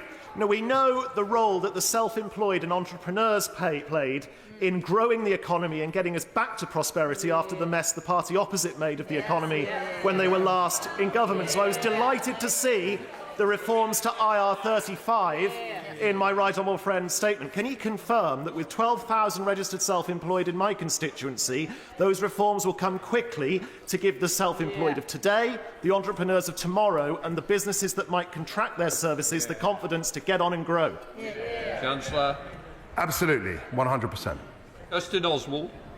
Mr Speaker, this statement seems completely divorced from the realities of most people's lives. The Chancellor's made the choice to deliberately remove the cap from bankers' bonuses while deliberately ignoring the needs of people who are already struggling to make ends meet. So what is his message to these people, the people who are not going to benefit from his love-in with the super-rich? How does he think people are going to manage? Does the Chancellor just not care? Yeah, that's why we had the energy intervention that was announced last week and that we put forward it, that we've mentioned today. We've got eco schemes, we've got the warm homes discount. We've had a reduction of council tax A to D. There's a huge amount of intervention that we've already done, and we will always protect the most vulnerable. Dan Poulter. Thank you, Mr Deputy Speaker. My right honourable friend has made clear his intention to lift the banker's bonus cap, but may I draw his attention to another cap or threshold, the £40,000 annual pension allowance, which is also causing challenges, particularly to many experienced and senior public sector workers. My right honourable friend will be aware of the challenges, NHS workforce challenges that our health service currently faces, and unless this issue is dealt with effectively, and we scrap the £40,000 annual allowance for defined benefit pension schemes, we're going to lose a lot of very experienced clinicians at a time when the NHS needs them the most. He can look at bankers' bonuses. Can he also look at this issue? Yeah, the issue has been raised, and it's not just a question of the annual limit, it's also the lifetime allowance. I mean, anecdotally, I hear that is also a big driver. The fact that it's been reduced successively over time is a big driver of people leaving the profession, and that's something I'd be very happy to have a discussion with him about in the future. Mohammed Yazid. Speaker, while millions struggle with the cost of living, the Chancellor's first priority is to lift the cap on bankers' bonuses and tighten the rules on benefits for those who have the least. The government has already forgotten that the bonus culture led to the banking crash. Lowering regulations put in place to protect ordinary people and their pension is dangerous. This is Tory austerity all over again, making the rich richer and the poorest poorer. At the time when key workers are being denied a decent pay rise, so why has the Chancellor chosen to help with the wealthy chums? Chancellor. The focus of the growth plan is on growth. It's on getting our economy moving and getting to 2.5%. That's the lens through which I am looking at this problem. And I'd be very, very happy also to remind him that we are protecting the most vulnerable. We are protecting the most vulnerable through the energy intervention and through other forms of support. David Rutley. Mr. Speaker, growth sectors such as pharmaceuticals will no doubt welcome my right honourable friend's steps on corporation tax. Does he agree that supply-side reforms are also required, with the Department of Health and BEIS working with greater urgency to approve and adopt clinically proven medical treatments to more fully realise the potential of the UK life sciences sector? Very pleased to confirm to my honourable friend that is exactly what we need to be driving forward. We need to be accelerating process so that we can actually deliver outcomes more quickly. And I pay tribute also to the fact that he and I have been debating, talking about these issues for many years now. And I'm very, very pleased that he still remains as focused on growth as he did many years ago. Stephen Farry. Thank you. It may be a very uncomfortable truth for some, but the biggest barrier to growth at present is the fact that there's increased barriers to trade with our dearest neighbour in the European Union as a result of Brexit. And of course there is an alternative reality here today as well, which would be a windfall tax, increased windfall tax on energy companies, investment in a Green New Deal, investment in skills and sound public finances. And how on earth can we look our constituents in the eye whenever they're only being offered £100 for home heating oil, whenever potentially people are going to get thousands in extra benefits today? The wealth is in our society. I think we're looking at the heating oil issue. My right honourable friend, the Business and Energy Secretary, is looking at this, and we will come to a decision on Northern Ireland, I think, very imminent. George Freeman. Madam Speaker, could I thank the Chancellor for putting growth at the heart of his mission in the Treasury and for challenging Treasury orthodoxy and making that the priority, and in particular recognising the potential of Norfolk. Would he agree with me that there are different types of growth, and we need growth that drives levelling up, strengthens the union, that drives innovation for higher productivity, and that science, technology and innovation are fundamental to it? And would he agree with me, echoing the comments of my right honourable friend, the Chair of the Science and Technology Select Committee, that we need the Treasury to move quickly to unlock private investment in fast-growing sectors? My honourable friend is absolutely right. I'd like to pay tribute to his service as Science Minister when I was Secretary of State in BEIS. We worked very closely together then, and I hope we can work closely now to make sure that Treasury and other departments are as focused on the science and technology agenda as my honourable friend. Stephen Timms. Thank you, Madam Deputy Speaker. Will the Chancellor give the important assurance that his predecessor gave, that social security benefits will be fully uprated in the usual way, in line with this month's inflation figure? We will make announcements about that in due course. This is Helen Whately. Thank you, Madam Deputy Speaker. Can I welcome my right honourable friend's focus and drive for increased economic growth and for making sure people get to keep more of what they earn? Can I ask him to assure me as part of that government will be absolutely focused as well on reducing the barriers that sometimes prevent people from working more and earning more, particularly skills and childcare?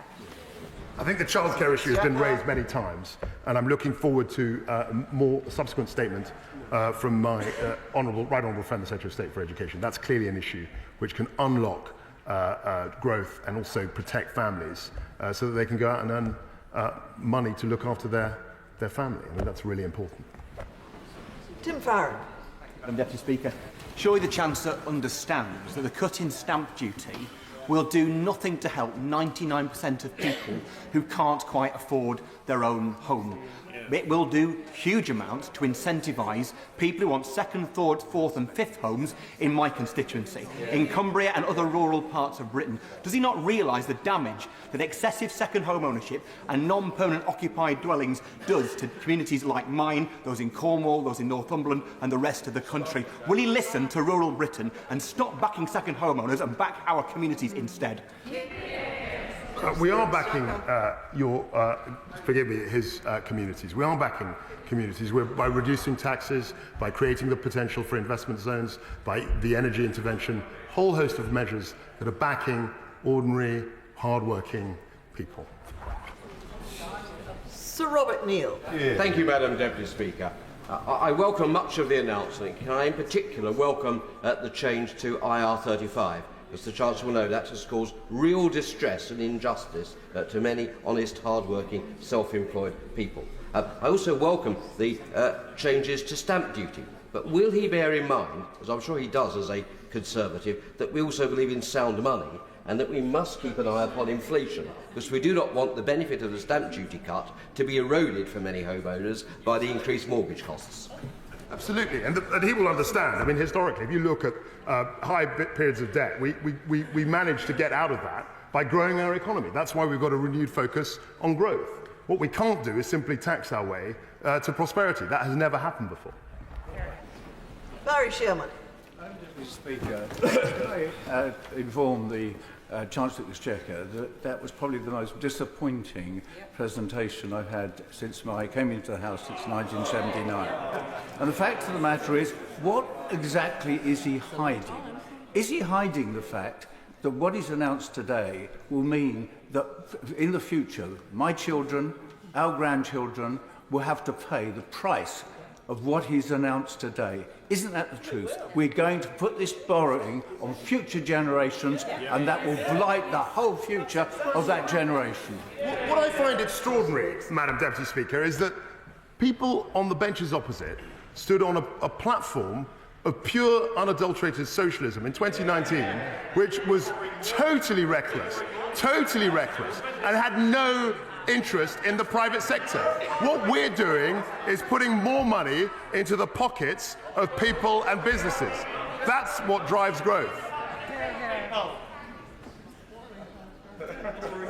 Duncan Baker. Thank you, Madam Deputy Speaker. Is it not the case that already the Chancellor's intervention to freeze energy bills is predicted to reduce inflation by 5 percentage points, and that for every single percentage point that inflation comes down by, it reduces our borrowing costs by £6 billion. And therefore, by simple economics, which the party opposite need a bit of a lesson in, it is entirely feasible that within the G7 we have the second lowest amount of net debt to GDP. It makes this growth strategy entirely plausible. He's absolutely right. Because of careful stewardship of the public finances, we can withstand the exogenous shocks represented by COVID-19 and Russia's invasion of Ukraine. We've got the second lowest net debt to GDP in the G7, and we will use our fiscal position, to help the most vulnerable in society. Rachel Maskell. Thank you, Madam Deputy Speaker. Since the Chancellor came to his feet, the value of the UK government bonds has plummeted, which will put the national debt into a serious crisis for generations to come. How is he going to mitigate that loss? Check it yourself. Check it. The markets react as they will, but the growth plan will very soon show that we're on the right course and that we're steering us to a more prosperous future. Madam Deputy Speaker, I welcome the focus on putting rocket boosters under Britain's brilliant technology sector in the Chancellor's budget. But those internet businesses are open 24/7. This is a deregulating government. I wonder if the Chancellor would look at deregulating Sunday opening hours so that we can compete on the high street just as we can compete on the internet. We've looked at this in the past. It was not without controversy, but I'd be very happy to hear his ideas on this subject. Hilary Cheery Ben. Thank you very much indeed, Madam Deputy Speaker. The Chancellor argues on the one hand that those on the lowest incomes, people on universal credit, should face the threat of their income being reduced further in order to boost economic growth, while on the other hand, he says to people already on the highest income, bankers, that they need an increase in their incomes through their bonuses in order to do the same. How on earth is that fair? So, just a very basic lesson. We tax bonuses currently at about 50%, and that goes into public services, and it's absolutely legitimate to get more people into the labour market. That seems a reasonable thing to want to do. Virginia Crosby. Thank you, Madam Deputy Speaker. As chair of the Anglesey Freeport Bidding Consortium, I am delighted with the announcement of new investment zones by the UK Government. Can the Chancellor say what this means for Unismorn and its Freeport bid, especially with the deadline to submit by the 24th of November? Unismorn has fantastic Member of Parliament in my honourable friend, and we are also not only focused on Freeport but on nuclear, the future of nuclear, and Unismorn represents a hugely exciting opportunity in that regard. Andrew Gwynn. So the Chancellor has admitted that the last 12 Tory years were a mistake, and for once I agree with him. But the real impact of this budget is that we are piling on debt for future generations. It's unaffordable, and if the Chancellor were a local councillor presenting this as a budget, his monitoring officer would be issuing him with a Section 114 notice, and his ministers would be calling in the commissioners. So the focus is on growth. As my honourable friend said, our net debt to GDP ratio is low compared to G7, and we are 100% focused on growing the economy so that future generations will be able to deal with the fiscal shocks that they have to deal with. That's what the purpose of this is. Sarah Brickcliffe. Speaker, getting through key infrastructure projects and the announcement of investment zones, whilst helping families and businesses with their energy costs, is key for people in Haben and Haslingden. But Lancashire has been announced as an area that can be an investment zone, but there are significant differences and problems between West Lancashire and East Lancashire. So could the Chancellor say whether it is possible for areas to have two investment zones in a county? Chancellor of the Exchequer. Absolutely. I mean, there's no reason why we can't have lots of different investment zones dotted around in lots of areas in the country. The DLUC Secretary is conversing, is engaging in conversations as we speak with various local authorities to see whether they can accommodate investment zones. Amy Callaghan. Thank you, Madam Deputy Speaker. I wasn't aware new legislation was introduced during a fiscal statement announcing a plan to this House to annihilate workers' rights during a statement framed at supporting our constituents and these very workers through the energy crisis is a new low even for a Tory government. I would say this government, but the faces change on these benches that often that I can't possibly say this government. I would ask if he would scrap these plans, but these are not the plans of a Chancellor. Isn't it the case that they're the ill-thought-out plans of a power-hungry Tory leadership candidate and they must be scrapped? Chancellor of the Exchequer. I didn't mention anything in my statement on workers' rights, and I've always been very focused on broader workers' rights, and no, the right to strike. No, the minimum service levels are absolutely crucial to make sure that the public is protected from militant trade union action. It's entirely fair. It's what happens in Europe, and we are 100% committed to that. Anthony Higginbottom. Thank you very much, Madam Deputy Speaker. And can I welcome the Secretary of State's focus on growth, which will allow businesses in Burnley and Paddington to grow and allow people to keep more of the money they earn. Following on from my honourable friend, the member for Hindburn, in East Lancashire, we stand ready to lead this country in aerospace, in cyber, in small modular reactors. So can I urge the Chancellor to look sympathetically on a bid from East Lancashire, and would he meet with myself and other East Lancashire colleagues and the leader of Lancashire County Council to talk about what an East Lancashire investment zone might look like?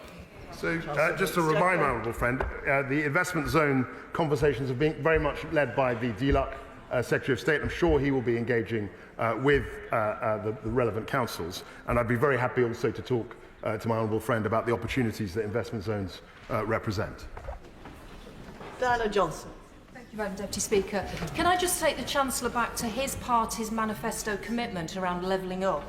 And what I want to know is, the investment zones, will they actually tackle the need for real infrastructure investment? So, for example, if he's really serious about growth, the need for the rail electrification line to Hull, which was ruled out in his party's integrated rail plan just last November for the next 30 years.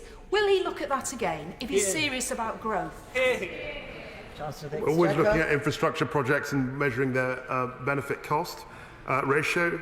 And of course, as far as investment zones are concerned, of course, they're naturally allied to key bits of infrastructure and they have to be coordinated. That's one of the purposes of what we're trying to announce. Mike Wood. Thank you, Madam Deputy Speaker. Investment zones have potential to make a massive contribution to levelling up for areas like Dudley South. But can the Chancellor reassure my constituents that the more liberalised planning regulations won't mean that communities have to sacrifice the precious green belt as the price for an enterprise zone? It's absolutely right. The whole premise and basis of the investment zone conversation is mutual consent. There has to be a mutual consent. They won't be imposed in any area. And absolutely, local residents will have, and councils will have a huge say in terms of how the investment zone develops. Jeremy Corbyn. Deputy Speaker, would the Chancellor of the Exchequer explain where is the morality in giving a huge increase in income to the very richest in our society and threatening the benefits of the very poorest in our society who are trying to get by on universal credit? What estimate has he got of the levels of inequality that will exist in this country in 1 year's time and in 5 years' time as a result of his statement today? It is always our duty to help the most vulnerable in society. That's why we've had the energy intervention. That's why we had the COVID-19 pandemic intervention. But also, it is incumbent on the government to try and seek to enable growth. And that's what we're focused on too in this plan. Sean Bailey. Thank you, Madam Deputy Speaker. I welcome my right honourable friend's position, and he will know from his previous portfolio that high-intensive energy industries have been acutely affected by the rising cost of energy prices. So I do welcome the government's intervention around energy prices. But what we need to see in the Black Country, particularly in our advanced manufacturing and metals industries, Madam Deputy Speaker, and this point was stressed yesterday to our right honourable friend, the Business Secretary, is to ensure that there is continued communication between the Treasury and obviously the Department for Business. So can my right honourable friend just reassure me that those discussions will be ongoing, and he will assure that as circumstances perhaps change for high-intense energy industries, Madam Deputy Speaker, that the Treasury remains open to carry on that dialogue? He will appreciate that as Bay's Secretary, I was very focused on energy-intensive industries. I did engage Treasury colleagues then, and now I am in the Treasury. I'll be very happy to engage Bay's colleagues on this pressing issue. Chris Bryant. Thank you, Madam Deputy Speaker. It must surely be the definition of chutzpah to come to the House of Commons and complain about high taxation and low growth when you voted for 15 increase in taxation and you've been the Business Secretary who has taken the UK into recession. It must surely be the definition of chutzpah to come to the House of Commons and say that you believe in sound money when you've just put £72.4 billion on the Never Never credit card for the country. Let me just explain to him why people in the Rhondda might think he's got this wrong. We don't have any bankers begging for additional bonuses in the Rhondda. We don't have anybody, I would guess, earning more than £150,000 in the Rhondda. But we do have a lot of families whose energy bills have doubled, even after what he's done, have doubled this year and will be going into energy poverty, who are seeing food prices going up by 15% and petrol prices locally going up even more. That's why we think he's a disgrace. We need a question. If there was no question, the Chancellor of the Exchequer can't answer it. I'm not sure there was a question. I'm not sure there was a question. We've got to focus on growth, and through growth we get more tax revenue to pay for public services. That's a very fundamental notion, and that's what we're focused on. Selene Saxby. Thank you, Madam Deputy Speaker.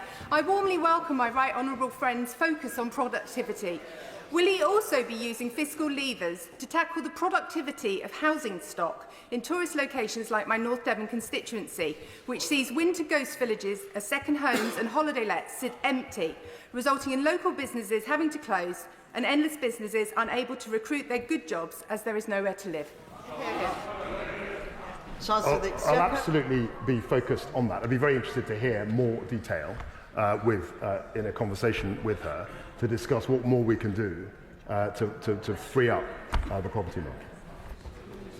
Gavin Newlands. Thank you very much, Madam Deputy Speaker. And with your forbearance, I'd like to pass on to the House the sad news of the passing of my predecessor, Jim Sheridan. He diligently served the constituents of Paisley North and Remshire West, then Paisley and Remshire North for 14 years, and I'm sure the whole House's thoughts are with his wife Jean and his family and friends.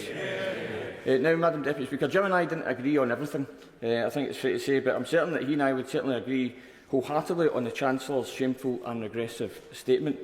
Workers' rights were important to Jim, as they are to me, so the further attack on those rights announced today is to the Chancellor's shame. But he spoke of the riddle of growth, so I wonder if he could riddle me this. How is it that giving bankers yet more millions drives economic growth, but giving those on benefits a fair deal or those on low wages a cost of living pay increase drives inflation? Just before I call the Chancellor of the Exchequer to answer the question, may I, on behalf of the whole House, pass on to the family of Jim Sheridan, who was a much respected Member of Parliament here for a very important constituency, the condolences of the whole House. Chancellor of the Exchequer. I'll say very quickly that if bankers are working in London, they are taxed in London. If they move out of the UK, they're taxed elsewhere, and we don't see a penny of tax revenue. The City of London, the financial services, not just about the City of London, it's about Edinburgh, it's about a whole range of other countries, or other towns, have to be at the top, at the apex of the financial system, global financial system. We've got to attract the talent, and we can tax it, and that tax revenue is used to public services. Craig McKinley. Deputy Speaker, can I offer my, absolute congratulations for the Chancellor's growth plan. And he will know that my interest is in tax. The Register of Members' Interest will show that. And I'm delighted that we're seeing lower taxes and simpler taxes. And I think it would be fair to say that this party's inheritance of saying we're a party of low taxes had become somewhat opaque and confused over recent years. I wondered if he would agree with my very simplistic summary of what he is saying today, that this party believes in taking a smaller percentage out of a bigger pie rather than the state nicking more out of a static and diminishing pie, which seems to be the message of the party opposite, except for the DUP, of course.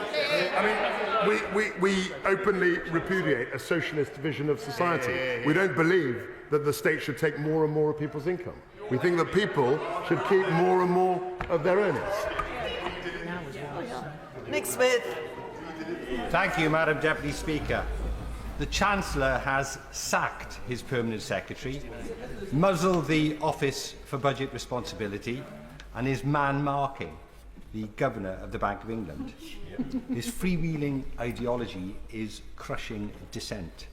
So can I ask the Chancellor, will the Governor of the Bank of England still be in his job by Christmas? The Governor of the Bank of England is entirely independent, and I have to say to the honourable gentleman that we actually have struck some very good relations. We speak regularly. I think that's a good thing. He might think that's man-marking. I think it's very cordial.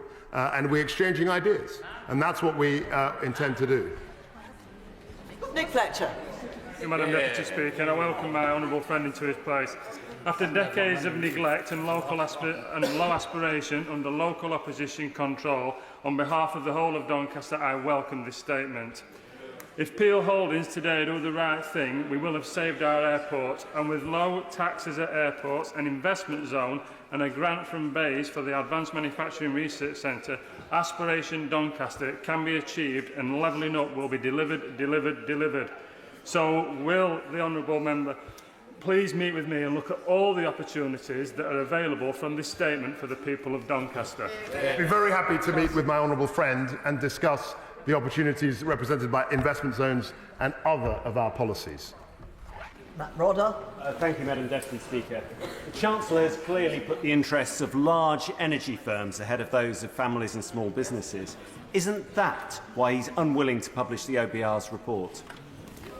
That isn't true at all. We've actually intervened in a way that no government has done to protect people from gas price spikes.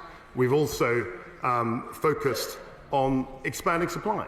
So I'd like to ask members opposite their view on North Sea oil, North Sea gas. We're actually expanding that, and that's something that we're proud to do, to expand capacity to reduce prices. Jane Hunt. Thank you, Madam Deputy Speaker. May I first of all congratulate my right honourable friend, the Chancellor, on an excellent speech and real focus on growth for this country. We are a nation of small businesses, both people who own those businesses and the employees who work there. And you've really, really listened, I would say, Chancellor, to those small businesses and understand the issues that they're facing. Given you've achieved all of this in only 2.5 weeks, I'm wondering if you could. I'm wondering if the Chancellor could let us know the likely timescales, and could they be just as quick on the repeal of IR35 and business rates reviews? Thank you. I think we made announcements on IR35. I made an announcement this morning. I'd be very interested to hear her ideas on business rates, because that's an ongoing conversation, and I used to hear that the whole time when I was PPS to the Chancellor 5 years ago, and also as Chancellor, as you say, as she says, for 2.5 weeks. Wendy Chamberlain. Madam Deputy Speaker, I'd like to know how this Conservative plan for growth is going to help unpaid carers, who Carers UK estimate deliver £500 million worth of care a day. While I've been speaking to constituents in North East Fife about my carers leave bill, it's clear that carers allowance prevents people from working. So given that the Chancellor has failed to ensure or clarify whether we're going to see inflationary increases for benefits, will they at least look at ensuring that they don't impact with other benefits, or at the very least allow people to work more before their carers allowance is impacted? Yeah, we're always looking at ways in which we can encourage people who are helping the most vulnerable in society do what is a critically important job. We're always looking at ways how we can improve that. Dr. Ben Spencer. Thank you, Madam Deputy Speaker. What's been announced today is more than just a fiscal event. It's a vote of confidence in Britain. A statement to the country that we can grow, we can aspire, and we can achieve. Rather than wilt in the face of our challenges, we can and we will flourish. Does my right honourable friend agree? He's absolutely right. He's absolutely right. We have a dynamic population, highly skilled people, and our job in government is to empower people to grow and to achieve and to thrive in the way he suggested. Neil Griffith. Thank you very much indeed, Deputy Speaker. Well, during the last 12 years of Tory government, public services have been cut to the bone and are now facing rampant inflation and escalation of costs. So following his announcement, what reassurances can the Chancellor give that there will be no real terms cuts to the budgets of our public services? I'm not going to make any statements about a budget here this morning. Jerome Mayhew. Madam Deputy Speaker, without growth, government just becomes an exercise in rearranging the deck chairs. So I absolutely welcome this unashamed focus on growth, because as the Honourable Member for Runnymede and Weybridge said, it's a vote of confidence in the future of our country. Let's look at the Western Link Road in my constituency. Does my right honourable friend agree that the decision to accelerate that project is exactly the kind of enabling infrastructure investment that helps local communities and unlocks local economic growth? My honourable friend is absolutely right. By accelerating infrastructure projects, we can generate economic growth, we can generate achievement, we can infuse the supply chain and actually get Britain moving again. Marion Fellows. Madam Deputy Speaker. We want this country to be an entrepreneurial, share-owning democracy. I now want to extend an invitation to our current Chancellor to come to Motherwell Town Centre and Wishy-Cross and try and explain this pie-in-the-sky ideology to folk in my constituency who are scared to go to sleep at night in case they can't wake up and heat their houses the next day or feed their families. Where do you think this ideology is going to help those constituents of mine? It's not ideology. It's a practical focus on growing the economy so we have a more prosperous country. That's what governments should be doing. And the party opposite, the socialism that I don't know whether she represents that, isn't going to work. Simon Baines. Thank you, Madam Deputy Speaker. Could I congratulate my right honourable friend on his focus on growth in his statement? And would the government consider a cross-border investment zone on the Welsh borders, covering North East Wales, where my constituency of Clwyd South is located, and part of North West England, given the very close economic interrelationship between the two areas? Chancellor of the Exchequer. As I've said to other colleagues, the DLUC Secretary of State, my right honourable friend, is very much engaging with local councils on where these investment zones can be located. But I'd be very happy to speak to my honourable friend about looking at possibilities where we could locate investment zones in the region he suggested. Matt Western. Thank you, Madam Deputy Speaker. Since people close to the Treasury started trailing details about this mini-budget over the last 10 days, sterling has lost 5% in value against the dollar. Hasn't he just fired the starting gun on a run on the pound? I know it's fashionable for members opposite to talk down Britain and talk down, and they're showing. I have to say they're showing an extraordinary interest. They're showing an extraordinary interest in the gyrations of markets. What will improve market sentiment is strong growth and a Britain that's open for business, and that's exactly what we're trying to achieve. Scott Benton.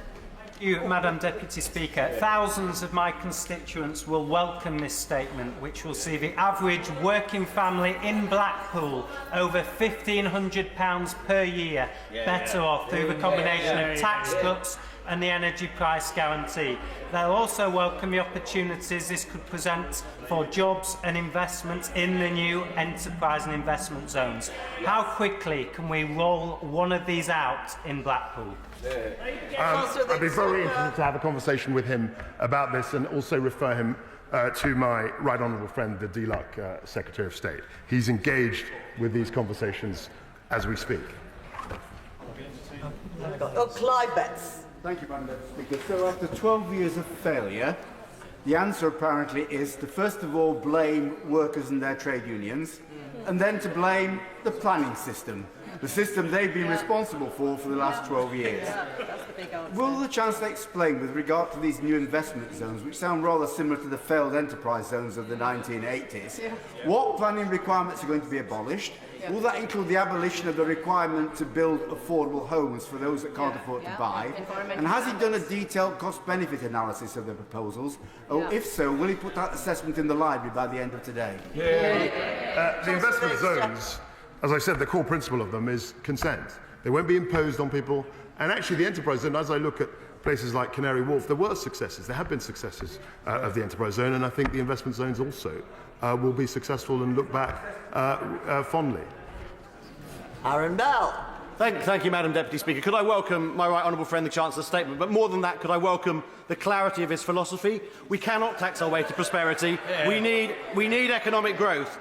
And can I also welcome the principle that my Newcastle underlying constituents will get to keep more of their own hard-earned money, both through the national insurance cancellation and through income tax? And could he set out how much better off a typical £30,000 a year earner will be because of the measures he set out today? It'll be hundreds of pounds better off. The 1p rate is the £330 benefit. The energy intervention is roughly £1,200 per household. People all across our society will benefit from this approach that we're adopting. And as my honourable friend reminded the House, and the Socialists never have understood, you cannot tax, Madam Deputy Speaker, you cannot tax your way to prosperity. Seema Malhotra.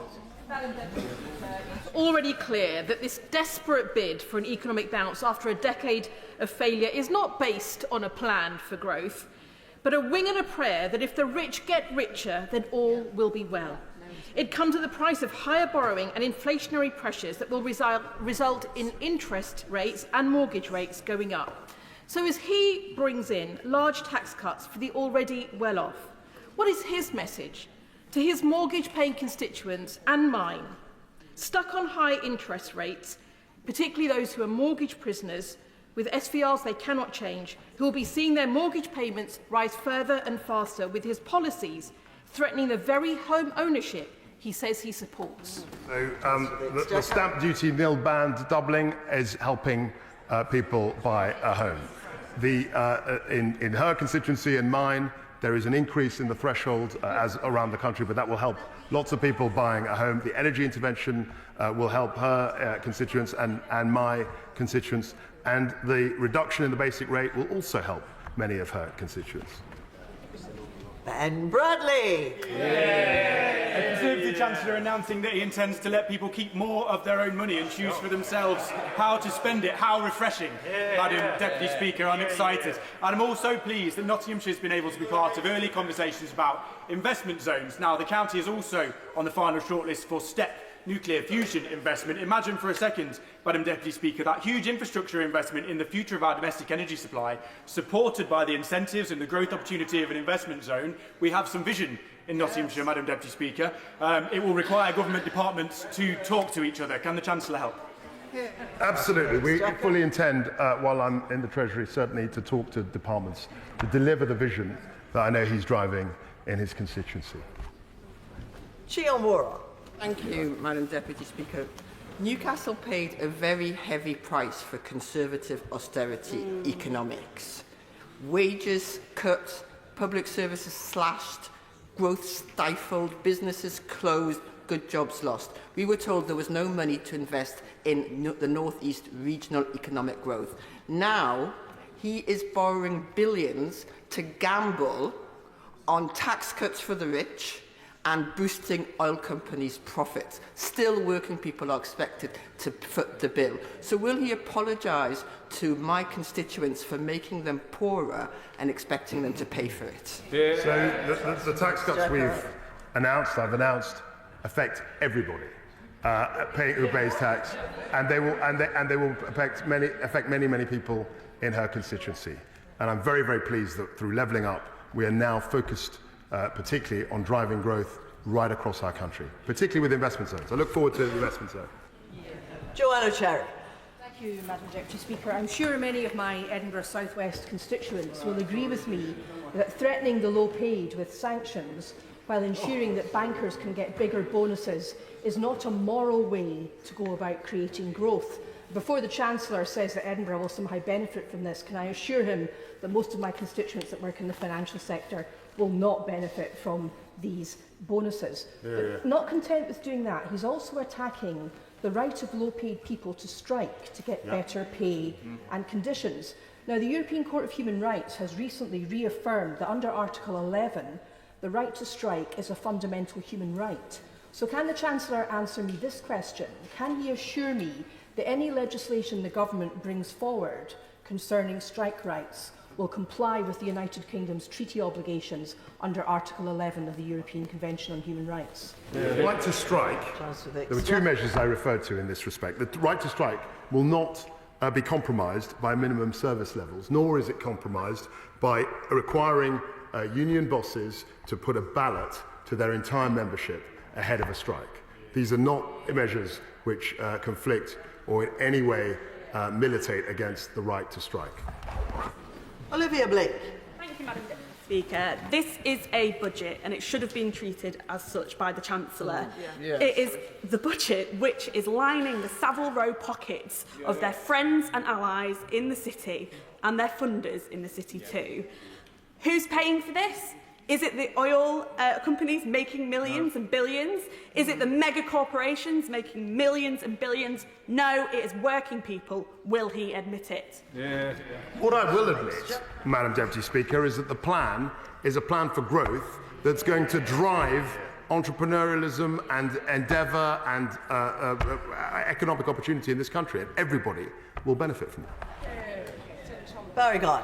Thank you, Madam Deputy Speaker.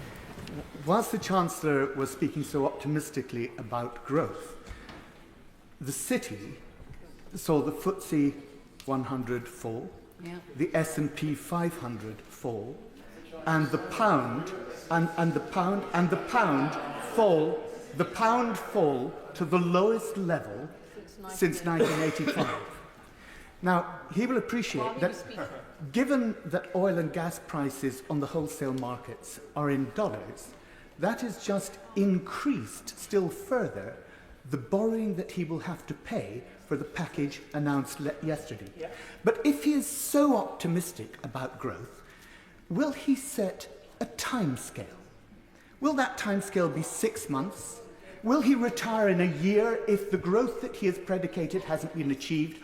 Or is this an admission that he's going to stuff as much money into as many of his friends' pockets before the general election in 2024?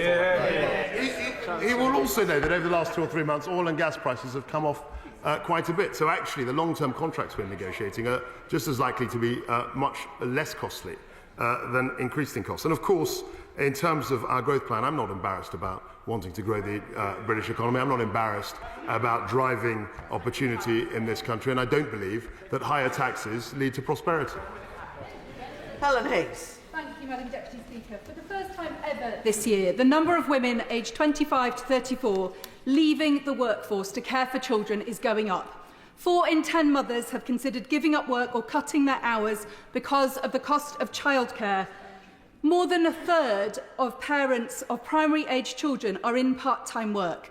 Why does the Chancellor think that bearing down with punitive sanctions on the lowest-paid working parents who work part-time will help them increase their hours, when what they really need is an accessible, affordable childcare system fit for the 21st century? I think she's absolutely right to identify childcare as a crucial issue.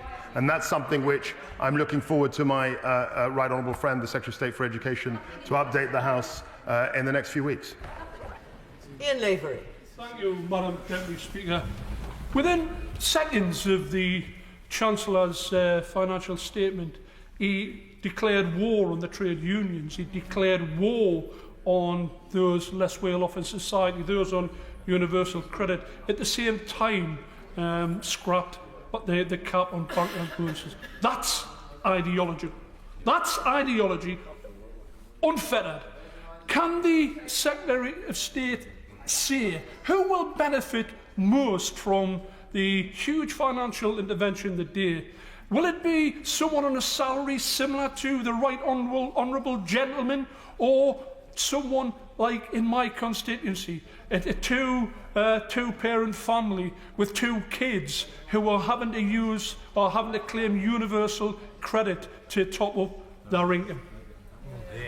So the energy intervention will help all his constituents deal with higher energy costs this winter, and the reduction in the basic rate, which we've pulled forward 1 year, will also help people to the tune of £330 a year. That's a broad swath of our countrymen and women. Barbara Keeley. Thank you, Madam Deputy Speaker. One group who never get a mention in fiscal events from this government are millions of unpaid family carers. Yeah. There's no increase here for their miserly £67 a week carers allowance. If they work part-time, as we've already heard from other colleagues, this government is threatening them with sanctions if they don't increase the hours they work. Cost of living help? Only £150 to help disabled people and their carers. That won't even scratch the surface. So I ask the Chancellor what his plan with tax cuts for the highest earners says to those who do that vital work of caring for vulnerable and disabled people.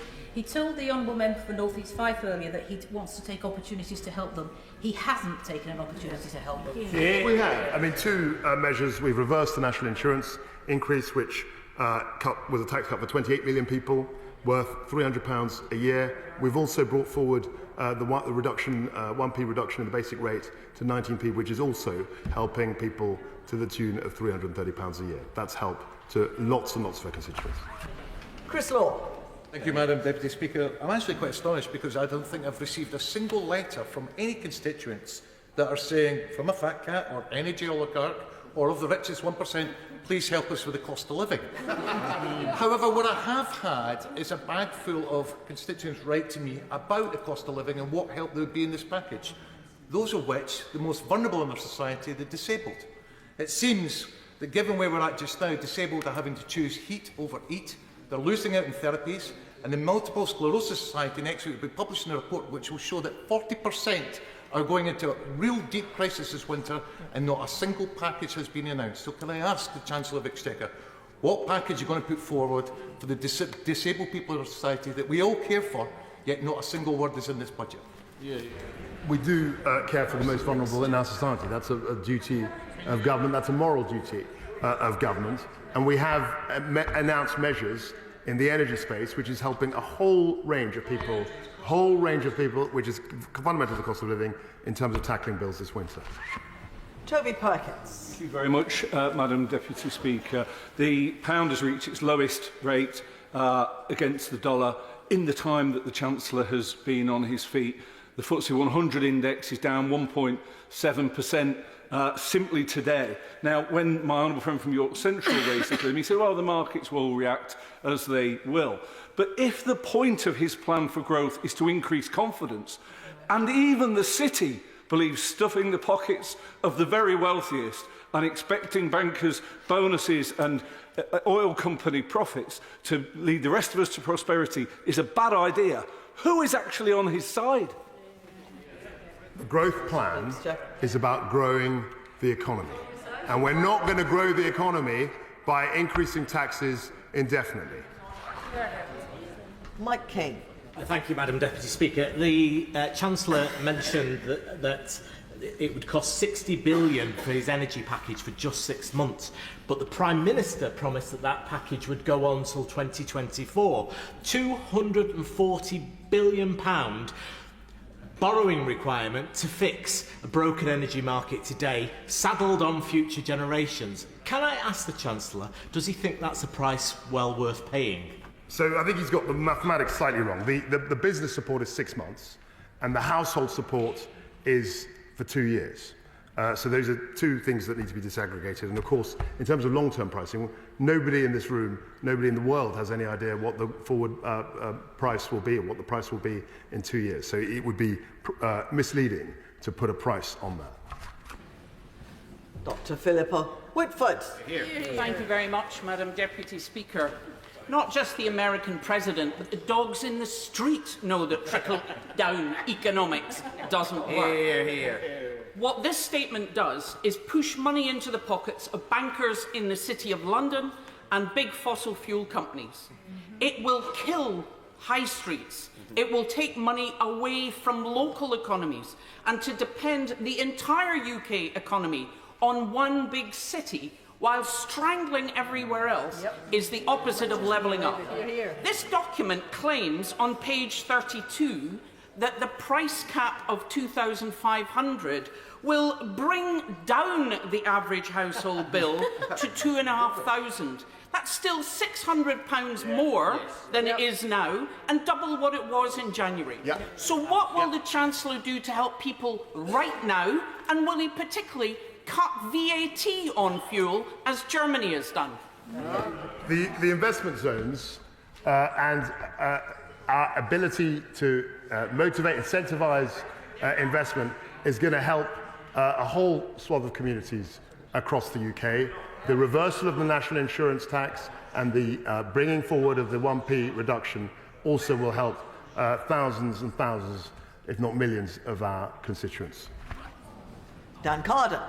Thank you, Madam Deputy Speaker.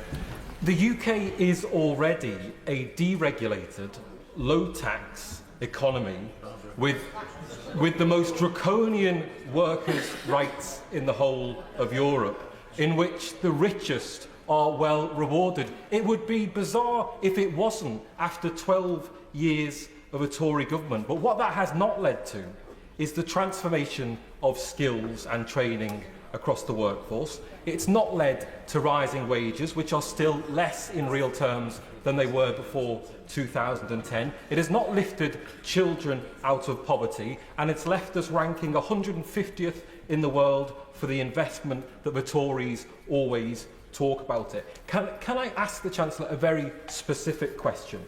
Will he accept this fact? There is no correlation whatsoever between tax burdens and prosperity across high income countries. I don't accept his proposition that the level of tax is immaterial. I don't accept that. I don't believe that we can just tax our way to prosperity in the way that the socialists claim.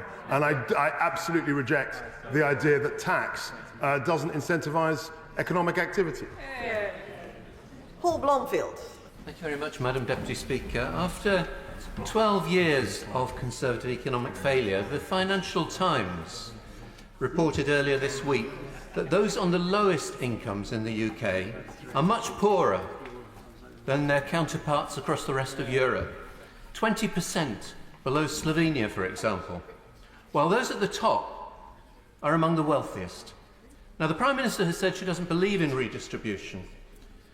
The measures announced today suggest he does, but in the wrong direction, taking from those who have least and giving to those who have most. Does he not recognise that the British people will see it exactly for what it is?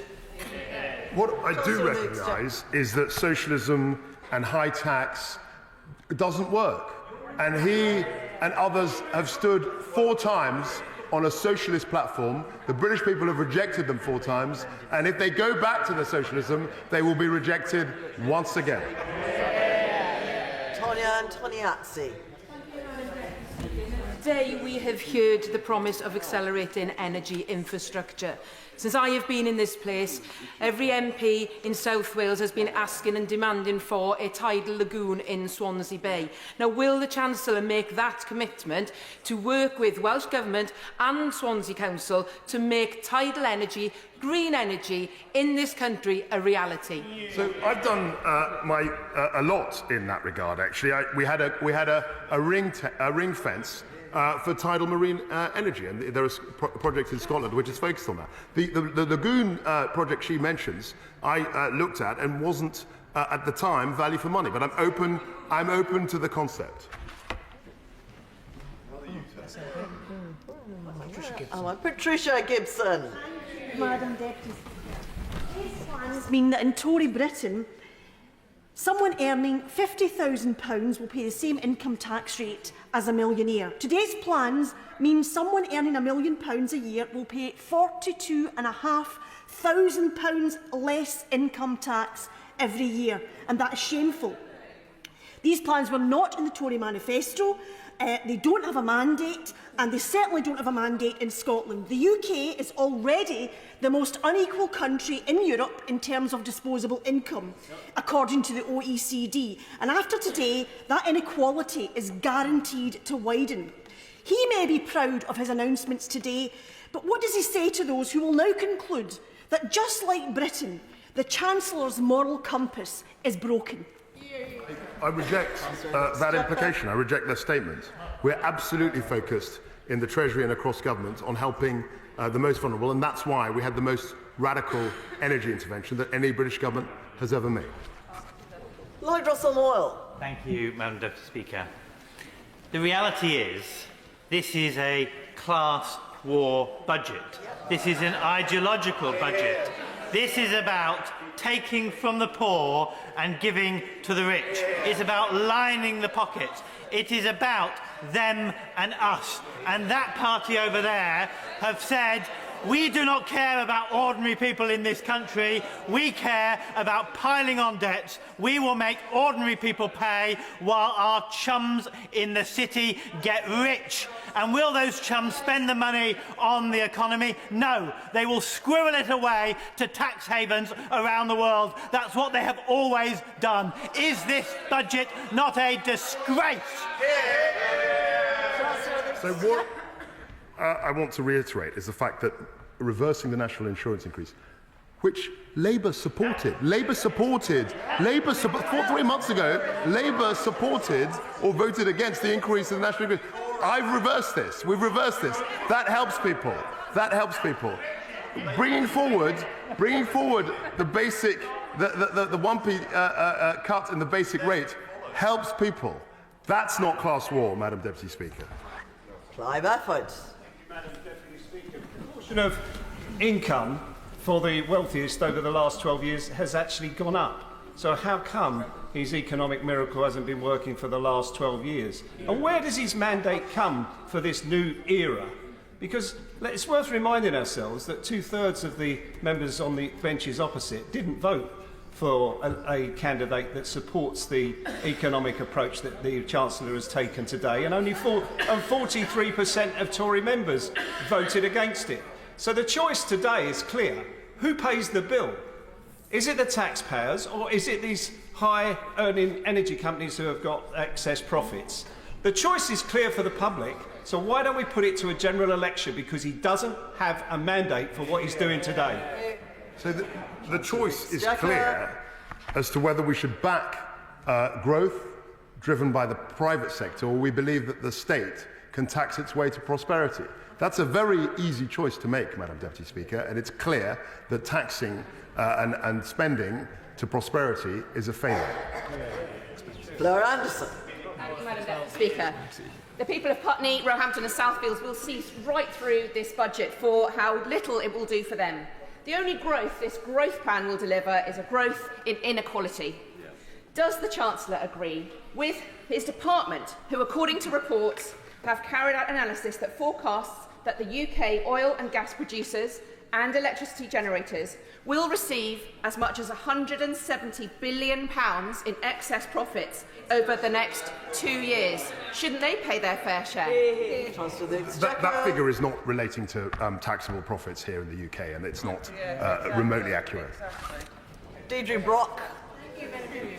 How and when will the Chancellor address the concerns raised by economists at the Resolution Foundation, the Institute for Government and the IFS that this package doesn't meet current fiscal rules? As I said in my statement, we have a medium-term fiscal plan which will outline the medium-term approach to fiscal discipline in the next few months. Zara Sultana. Thank you, Madam Deputy Speaker. My constituents are terrified at rising bills. That's the word that they use, terror. Energy bills are still going to be double what they were earlier this year. Madam Deputy Speaker, this is a crisis for the working class, but it's not a crisis for the Chancellor's class. Already making record profits, this is a banker's budget. It scraps the cap on bonuses, it slashes tax for the top 1% of earners, and cuts tax on the profits of big business. Up and down the country, people are saying enough is enough. On their behalf, can the Chancellor tell me, does he really believe helping bankers and millionaire CEOs who needs the most help, rather than working class people? Well, two things. The reversal of the national insurance increase puts £330 a year on average to 28 million people, and bringing forward the basic rate, the cut in the basic rate by 1p, actually puts £330 into the average person's pocket. That is not a banker's budget. Alison McGovern. Speaker, we've had a lot of words, but my constituents care about the numbers, and they will think that £18 billion is an awful lot of money. So what, Madam Deputy Speaker, are they going to get for it? The Chancellor stated in his statement that that would pay for business investment, job creation, and would raise wages. So I want to know precisely by how much real wages will rise by the end of this forecast period.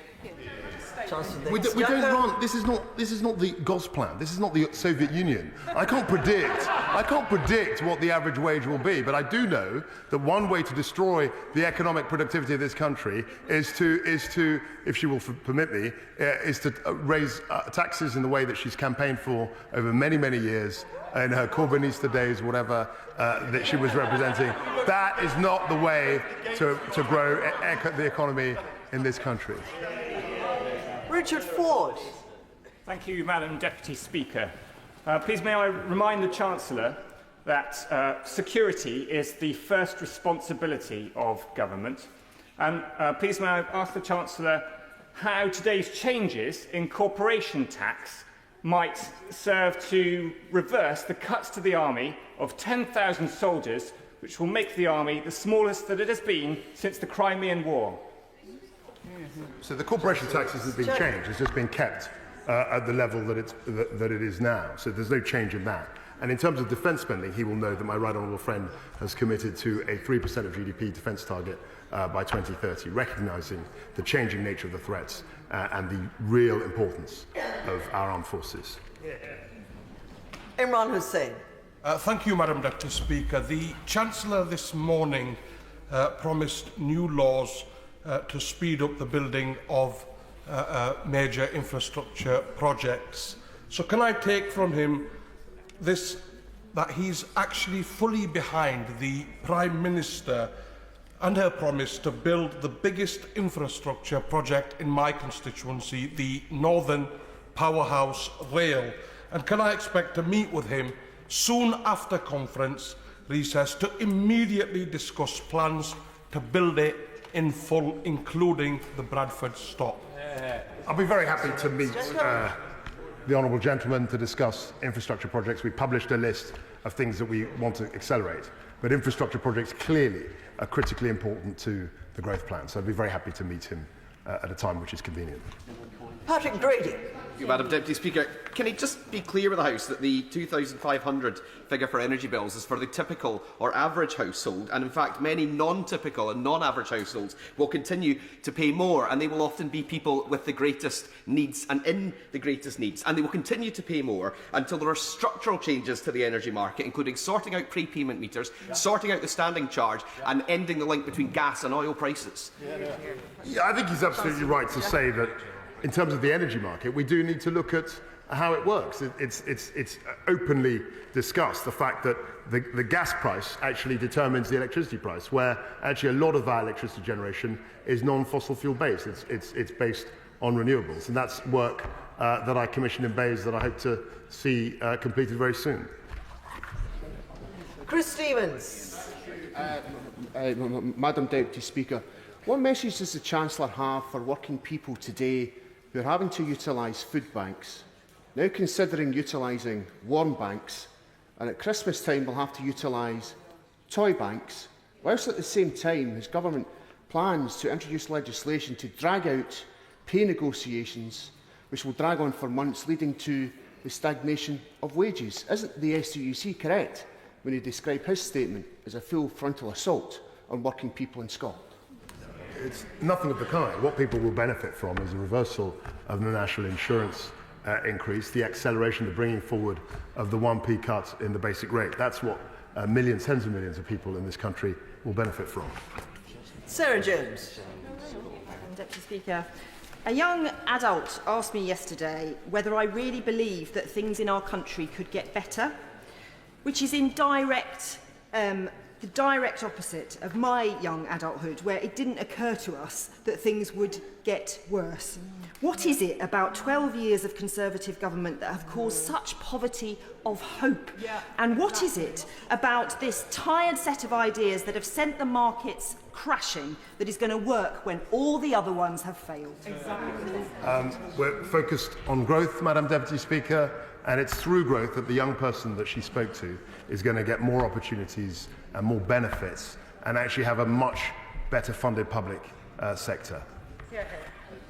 Richard Berger. Thank you, Madam Deputy Speaker. Tax cuts for the richest, bigger bonuses for bankers. This is the classic trickle-down con trick. The wealth won't trickle down. In fact, it will be sucked up into fewer and fewer hands. So won't the Chancellor admit that that is what this is designed to do? That the Tories are acting like Robin Hood in reverse, taking from the poor and giving to the rich? And isn't that appalling at this time when people across the country, people out there, are really suffering during this cost of living emergency? So there are three big measures which are helping people up and down, millions, tens of millions. Firstly, the energy intervention announced by my right honourable friend last week, the reversal of the national insurance planned increase, and of course the acceleration, the bringing forward of the 1p cut in the basic rate. He should be welcoming those measures and not playing to the gallery with his tired old socialist rhetoric. Vera Hobhouse. Thank you, Madam Deputy Speaker. Access to dentists has reached a catastrophic low. 1 in 5 people are resorting to DIY dentistry, with shocking stories from many of my Bath constituents. The only way to get a dentist appointment now is going private, which costs far more than any tax cuts will offset. How will the tax cuts today offer my Bath constituents proper access to the dental care they need? Well, what the growth plan will do is mean that as we grow our economy, we can get more tax revenue to pay for vital public services. That's a key part and a key rationale of the plan. Margaret Ferrier. Thank you, Madam Deputy Speaker. I congratulate the Chancellor on his appointment. Family-owned Eccles Ice Cream in my constituency has been struggling with soaring energy bills. This century-old company will miss out on the government's support because their energy contract